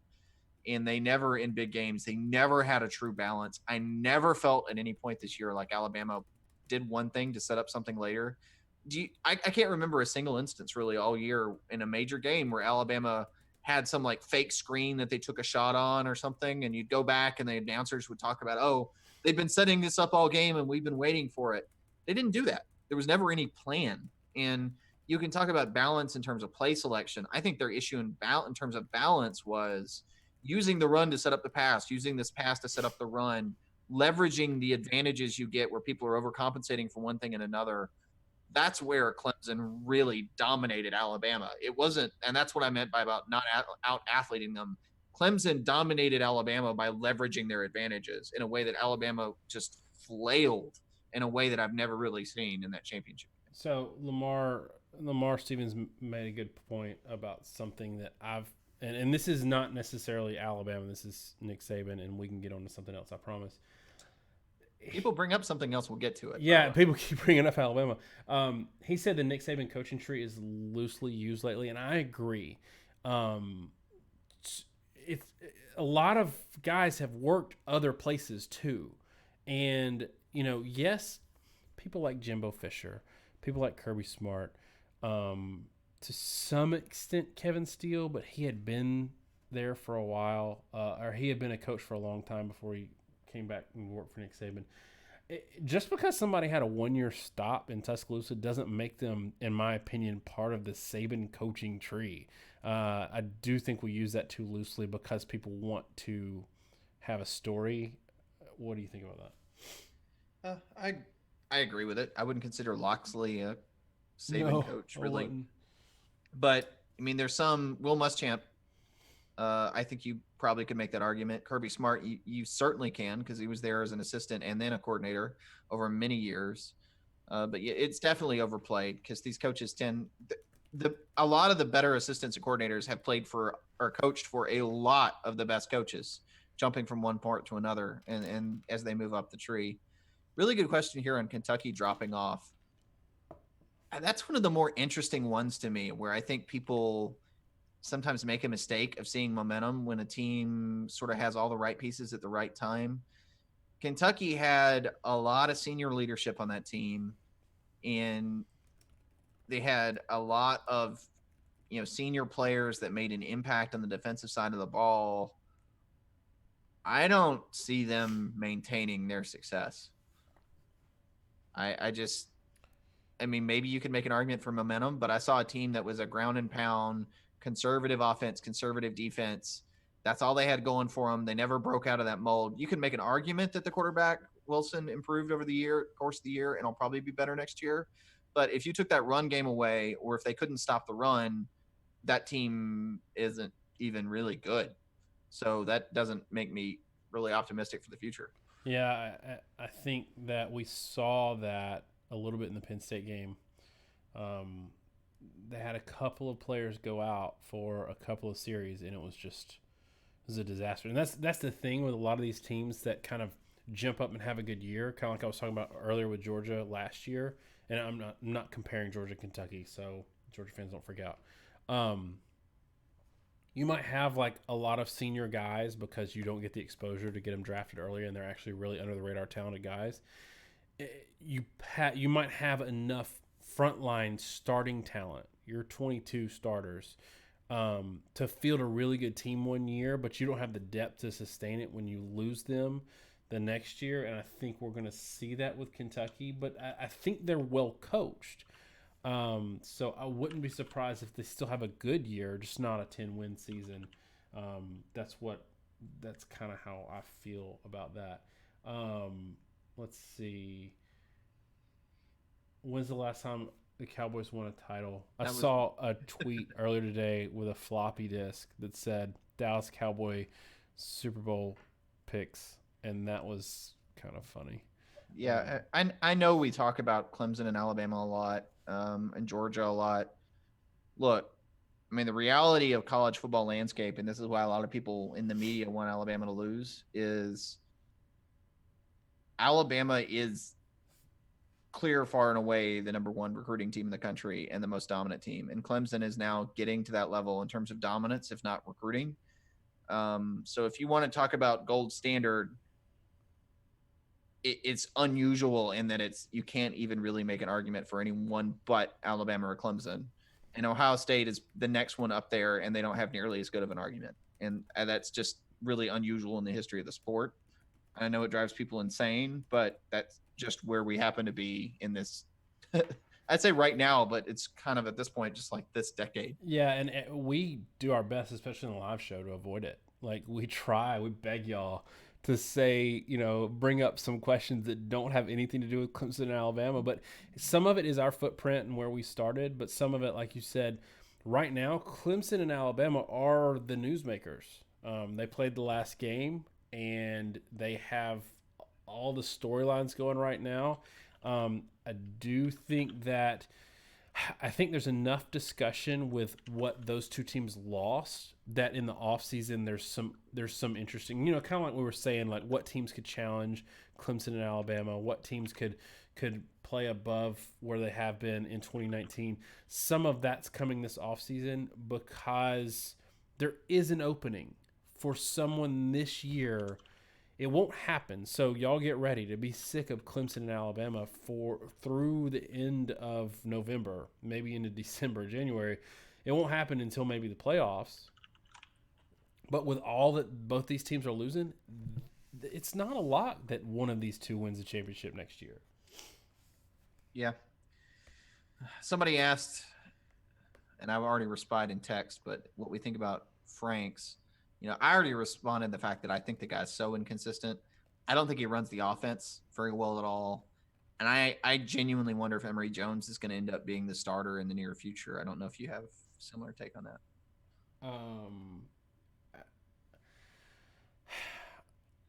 I always so your LSU is my Felipe Franks. Every time I bash the guy or talk about a horrible game he had, and predict them Florida lose because of Felipe Franks, he goes out and has a good game and they beat somebody that matters. So I'm done talking about. I will say I think what we saw this year with Franks is who Mullen is. He can take any average quarterback and at least build enough offense around them to be somewhat successful. Where at Michigan we saw, with Spate and O'Korn, they were a terrible offense, and Harbaugh couldn't do anything. And I know the offensive line wasn't great, but Harbaugh couldn't do anything to even scrape together enough points to put it with a good defense to win some ball games. Well, now they've got a good quarterback in Shea Patterson, not a great one, but a good one, and they've got the same problem. I think if you put Shea Patterson at Florida or give Mullen any decently talented quarterback, they do pretty well. Mississippi State had a pretty significant drop off this year offensively with the same personnel. So there's that. I saw a question that I wanted to respond to, and now somebody says zero chance that Dabo's the next coach at Alabama. I don't think that's accurate. I don't know that he's a lock, but zero chance is crazy. I mean, anytime a coach is being considered for where he played college football, it's not a zero chance. Now, it doesn't always pan out. I think there's been some. Was it Mike Riley that turned down Alabama? So it happens, but zero chance is a little bit ridiculous. Do you see any other? You don't want to follow a legend? Okay, that's another one. So you don't want to follow a legend if you're not already a legend. Dabo's already a legend. So usually the guy that follows the guy isn't coming in with a couple of rings. And so that's where I think it's a little bit different. Some stuff's hard. Like what incoming freshman will have the biggest impact. We're not a recruiting channel. Yeah. I don't think I wouldn't consider either of us recruiting experts. We've watched film on certain guys. And we watched like the All-Star games. Hazelwood showed out, like you talked about. Rattler looked phenomenal. Those games have proven over time to be a very poor indicator of anything, to be honest, because there's so many different factors and variables at play. So probably not the best people to ask, unless you have a particular example to ask about. Trevor Garza has asked this question a couple times, so I think we should get to it, even though it's about Alabama. How to prevent the double-edged sort of Alabama greatness where there are coordinators leaving every year to head coach at other places. And it's been particularly acute in Tuscaloosa. It hasn't been in Clemson, and that was the story of this game, right? That Alabama's turned over 20 coaches in 5 years. Clemson has only turned over a few. I think part of it is maybe Venables doesn't want a head coaching job, but I also think he has a kid at Clemson, and he said he's not going anywhere until after that. But there are people that just don't want to do anything but be position coaches, or don't want to do anything but be coordinators. I think it's going to be an issue for Nick Saban until he retires. But to the point that's buried in that question really is, if they're having coaching turnover, it means they're winning a bunch of games. So you want to see the coaching turnover to weaken the giant, but then if they're having coaching turnover, that means they're doing something good still. So I do see that it's a double-edged sword, and frankly, I don't think there's anything you can do about it until Nick Saban leaves. Texas and Florida, who'd be the first to be back? Why don't you answer that one? As much as I hate to say it, there's an argument that Texas is already back after that big win against Georgia, right? I mean, does that not count? If you want to talk about back in the playoff discussion, the path's a heck of a lot easier for Texas, because it's pretty much just beat Oklahoma's the one power, and then beat whatever Big 12 team happens to be good that given year, and you can make it to the playoff. Now, that's another one, and I actually had a bunch of stats teed up from that game that I think there's a lot of overreaction to with beating Georgia. That both teams are 50% third down. Texas leads Georgia in yardage by about 70 yards, but it was a one touchdown game win, right? 28-21. And I know Georgia came back to a certain extent in that game, but they had the same yard per attempt average, almost exactly. Texas had 3.6 yards per carry, so they couldn't run the ball. They just ran it 49 times. And you have to remember that LSU thumped Georgia 36-16, so it's not like there wasn't precedent for Georgia not showing up in a game. So there's a little bit of an overreaction there. But Texas has a way easier path. The problem is going to be, can Herman actually get Texas to win consistently? Because he, as I recall, he never did that at Houston. Wasn't he there at Houston when they would drop a random game to somebody? They would win big games and then lose 2 games to somebody they shouldn't. So it's not like this is a new thing with him. I think that Texas is good enough now to say they're reasonably back, but what does back mean if you're Texas? Given all the resources they have and the expectations that fan base has, is a 11-2 season next year? Is that back? I don't know. Florida the same way. You're not back unless you win the East. You're not buried in the depths of a losing season, but you're Florida, so 9-3 ain't back. I also want to see 2 years in a row. We had a Bama's back Sports Illustrated cover in after the 2005 season because they went 10-2 or something like that, beat Texas Tech in the Cotton Bowl. They were not back. That was the beginning of the end for them. So I want to see 2 years. Give me 2 years, then I'll say you're back. Even Texas, as much as I'm sick of people saying it, give me 2 years, I'll say you're back. Sam Ehlinger's, I still don't think he's a great quarterback. Somebody's saying that he's a better quarterback than Felipe Franks. Maybe. I don't love. That's not a high bar. Yeah, I don't love Sam Ehlinger. I really don't. I think that this year he was not in the top 5 quarterbacks in the Big 12. I mean, Greer, the freshman at Texas Tech, I thought was better. Obviously, Kyler Murray was better. That game was so funny because he threw for 6 yards an attempt, and he rushed for 3 yards a carry, and he had 3 touchdowns. I get it. They kind of they bullied Georgia at times, but his stats were actually pretty bad in that game.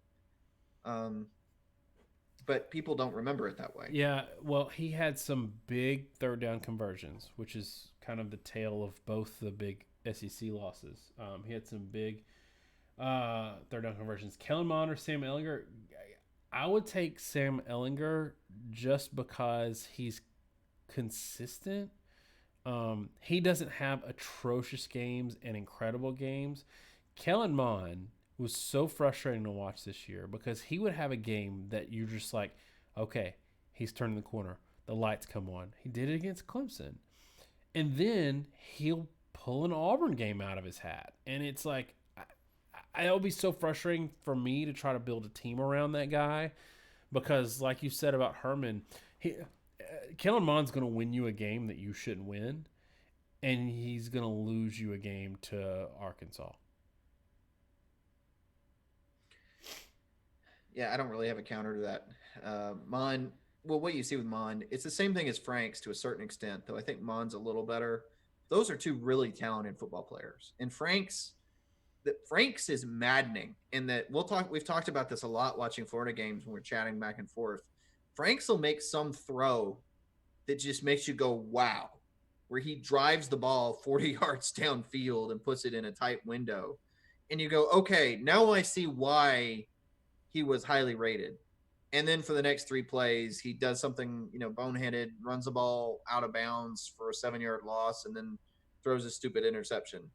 Mon's more consistent than that, but Mon does not really play within the confines of any offense. And I think to a large extent, honestly, Mon was set back by having a probably poor coaching, honestly, and being thrown into the fire too quickly. I've always been really critical that if you throw a quarterback in too fast, quarterback stats don't really change that much. It's actually really interesting from when they first start to when they finish. There's not a huge improvement. There really has never been. Even guys like Peyton Manning, he wasn't fantastic his freshman year, but he was pretty good. I mean, their stats, they're as good as they're going to be, and they kind of narrow down on interceptions and negative plays to a certain extent, but they don't get usually more accurate or whatnot as a quarterback as time goes on. If talking about good ones, right? And I've always felt like with a quarterback, you have to you got to keep them baking for a while. If you take them out too soon, you can't ever put that back in the oven and get it right again. It's just going to burn, so to speak. I mean, it's once you've thrown them out there, those tendencies and all are already set. Mon was not given, I think, the time to really learn how to control the offense because when you're playing in a game, you've got to work at the tempo of the game. You got to make decisions at the time of the game. You get in habits. You don't you don't really learn how to go through progressions in a clean environment where you're just focusing on the cerebral part of the game, so that when you go out there, you can apply it, and then build good habits with making good decisions and operating the way you need to operate. Somebody said the early preseason top 25. I think Alabama and Clemson are up there. Clemson would be my number one. Um, I do think you got to put Ohio State three. I think Ryan Day. I hate to say this, but I think Ryan Day is an improvement over Urban Meyer. Um, Meyer rebuilt that program and won a lot of games there, but the losing a weird game every year bad to me is a locker room mentality thing that they were feeding from him. So I think there's an improvement there. Um, Four to me is whoever wins the East, and not necessarily meaning they're a playoff team. Though I do think we get some breathing room this year in the playoffs, where Notre Dame sort of vampired a playoff slot and made things easier for the committee. I think this year Notre Dame doesn't run the table and makes things a little bit easier for the committee. I don't think the Pac-12 is getting in the playoffs. I do think improves. I do think the Big 12 winner gets in the playoffs. What do you think about what I said earlier about Nebraska belonging in the top 25? I don't think it's crazy. They lost a fair amount of guys, but like you said, the freshman quarterback was the difference between them being bad and good for most of the time. I will say this: Nebraska loses four of its top five tacklers. Looking at it now, that's never a good thing. They lose, don't lose a ton on offense, and I get that, but they were still a 4-8 team. So it may be a little premature looking at this to say that they're going to be where they're at, just because they ended the year strong. And I understand how much the quarterback mattered, but you're also banking on him staying healthy again, which maybe a little over aggressive given how much he runs the ball. There's at least two guaranteed wins if they don't have a quarterback injury last year. So I'm saying, can they be 8-4 next year instead of they were a 6-6 team this year? Can they be 8-4 next year? I think so. I think losing top guys on a bad defense sometimes is bad, sometimes is not. I've got 7 minutes left before I pass out. I'm super sick and I haven't slept in a month because I have children that are sick in succession that keep us awake, and then they give it to us. And so, yeah. So I'm super tired. I want to get some more questions in or some more thoughts in from you. So why don't you pick a question or give us some thoughts? Right. Well, the first thing I'll note, you talked about top 25. This is the big deal that we fought with people, I feel like, in comment sections all year this year, talking about why X team is overrated, or how people laughing about some Big Ten team being ranked high or some SEC team being ranked high. Look, the problem isn't should Nebraska be a top 25 team. The problem is what team should be in there that isn't right now. That's the question. And truth, like you said, I don't know that college football was necessarily down. We get in a bad rut of saying that every year. I think parity was a lot less than it has been in recent years. But the big deal is the difference between let's say number 10 and number 35 this past year was not very big. Um, and really, it just was hard to make arguments for, we could say, well, Florida doesn't deserve to be there. It's like, okay, if Florida or Kentucky doesn't deserve to be number 12, who would you put ahead of them? That was a hard question to answer, and that's kind of the problem with that now. Somebody said rank the SEC East.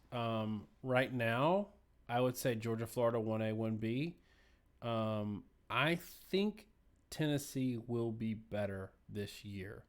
I think Vanderbilt and Kentucky are. I think Vanderbilt's bad. I think Kentucky is going to take a step back. South Carolina has the hardest schedule in the country. A&M's going to be good. That's their every year crossover, and then they got Alabama. They've got Clemson. It's brutal. So they're and they lost Debo Samuel. They do return some guys, but I honestly think I'm not super high on Kelly Bryant. I didn't love him in the Clemson system. I don't know what he's going to do at Missouri, but you and I thought that Drew Lock wasn't great towards the end of the year, so maybe it's not that big of a fall off. But I think it's Georgia, Florida, and everybody else. And then in 2020, I think Tennessee's going to be good. I can't disagree with it. This is an interesting point to make. We talked about starting about halfway through the season and especially through the end of the year, I became more and more convinced Missouri was a rather underratedly talented team with a bad coaching staff. I think Missouri should have been much better than they were last year. And you saw it in a couple games, like when they blew out Florida, um, what they're what they were capable of. And then there were just way too many games where one side of the ball or both, they just didn't show up. I mean, their offense didn't show up against Kentucky. Nothing showed up against Alabama. The South Carolina game was horrible weather. I get it, but that loss is pretty glaring at the end of the season. And I felt that at the time. I know the two of us differed on it, and I had picked Missouri to win that game, I think somewhat handily. And I felt silly afterwards, but now looking back on it, I don't think that was a bad pick. It's just Missouri should have beaten South Carolina by a lot more. And then the Georgia game, if you actually watch that game, Missouri just kind of crapped the bed, honestly, against Georgia. Not to say that that's why they lost, but they never really put themselves in a position to be able to win the game with all the stupid mistakes they made. That's really disturbing for Missouri when you consider the fact that I don't think they're going to be better this next year, and they're not going to be nearly as talented because they had a few pieces that kind of made that team work. We talk about teams that could take a big step back. Missouri had two seniors on the inside and backed up by a senior on the inside on defense that made their run defense really good this past year. They had a star linebacker, Derez Hall, that was a senior, another senior linebacker. And that run defense was good. And the guys they bring back and like the pass defense were terrible. And on the flip side, on offense, they lose a ton of pieces. Few on the offensive line. You lose Emmanuel Hall. That was such a big part of the offense. You lose Drew Lock. Kelly Bryant is not the same kind of player. Lose your tight end. I think Missouri could be a serious disappointment next season. A little rapid fire. I love Kendrick Rogers. Jake Fromm, DeAndre Swift win the Heisman. No, I think that it's going to be either Tua or Trevor Lawrence, even though both of them will not play a lot of full games. The transfer QBs, how good do they have to be to get drafted? Jalen Hurts has a shot where we didn't think this time last year he did. I think Enos did a lot of work with him and improved him. He needs to be strategic about where he goes. NFL scouts know he can do well against poor defenses. He needs to do well against a couple of defenses this year. Put up a 70-yard rushing game, 270-yard passing game at Miami versus Clemson or something like that. Somebody said something about us hoping we do more content in the off season. We are. We are going to do a lot more content this year than we did last year, which was almost none. And we are also working right now. I say it all the time. I'm a software engineer, mostly in web stuff. And we've been talking about some ways to make this thing that we do more engaging. So we're going to do a pick'em next year on our website for all the games that we pick on the show. We're going to have y'all pick alongside us, and we're going to back it with a lot of metrics. So like you're going to be able to pick your favorite team, and we're going to be able to see like which team has the best pickers and how you rank among all the pickers. We're going to be able to pick against the model and see over the course of the season how well you do, how well we do. And that way, if y'all want to come and tell us how big of idiots we are, how biased we are, you can at least show us your pick'em scores for the season to back it up, and then it'll carry a little more weight. So I think that's something that we're working on that's going to be ready for the 2019 season that I think will be a lot of fun. But we also want to do some interesting stuff that's not just game previews in the off season. So we talked about doing something about the NCAA football game and EA, because Josh is an attorney and he's got some experience with that specific case, or some knowledge of it. We're talking about basically using the model to do a tournament of champions, either national champions or conference champions over the last however many years we have data, just doing a whole tournament and breaking the games down, doing that in the off season. Probably going to do some individual player discussions around some of these transfer guys, some of the guys going to the NFL, from our perspective. Like Jalen Hurts, wherever he goes, we're going to do some video on him. So yeah, the off season is fun because we get to do stuff that's not just on a time schedule. Got to get it up because it expires on Saturday, and we have a little more creative license to do stuff that we think is fun and interesting, and live shows. So Josh, do you have anything else to add to that? Well, you've kind of thrown out every idea we have, so now you've given us way more stuff than we can ever actually accomplish. I mean, one thing I'll say is kind of apologize for last year. There were two things that happened. One, honestly, I was in a very large court case that kept me very busy, and I was buying a house at the same time. So a lot of that was my fault. And then both of us ran into internet issues at a couple points where we didn't have availability to do anything, which torpedoed a couple things we were actively trying to do. Beyond that, like you said, one of the big things we'd like to be able to do is stuff like the model, to be able to automate it. We have some leads on that. It's not the easiest thing to do or build, but we'd like to do it. And we really like talking about stuff other than just going over the model and being boring. It's hard to do that without you guys sort of having built an audience for us where we know you're going to watch it. Because when we initially started, we tried to do videos on maybe, how does this one stat affect a ball game? Like why does third downs matter and when do they not matter, or something like that, which I think can be a much more insightful or interesting discussion. But nobody searches for that. So if we don't have a subscriber base, no one at all watched it. We literally would get about 100 views if we did a review video. Yeah, well, it's a lot of people are asking for review videos now. We did them. Our first season, we did State of the SEC, and we reviewed big games that we previewed, and nobody watched them. And it was because everything that we do is driven by the search algorithm and the suggestion algorithm. And if nobody's searching for, like, people stop searching for, Georgia, Florida after they play, unless they're searching for highlights. So we preview Georgia, Florida, but nobody's watching the review, which I think we've got a big enough subscriber base now that maybe we can do some of that. I don't know. Yeah, and what he's saying is, when we didn't have subscribers, we were relying on people actually searching for Georgia, Florida review.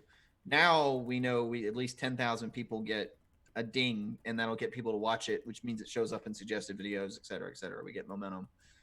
It gives us some more flexibility, but we're always interested to see things that you guys want us to do. We're going to, like he said, try to pick up more stuff, and we got a lot of cool ideas. It's just going to be a matter of how much we can actually implement and how much time we have. I know April is going to be like a dark time for me, but that's my job. All right. Anything else to add before we sign off? Yeah, you already asked, and I already gave way too long of an answer, so don't ask me again. Oh, Josh Tempting is fate, getting man. a little chippy at 11:34. Well, I'm not getting chippy. I'm just saying it's your fault that you let me talk too long. You always talk too long. All right, y'all. Thanks so much for hanging with us for over 2 hours. This was a lot of fun. We do want to do some more live shows in the off season because this is a good way to get a lot of content that we don't normally think about doing an individual show on. Y'all have a great one, and until next time, thanks so much, y'all. Have a great week, and God bless.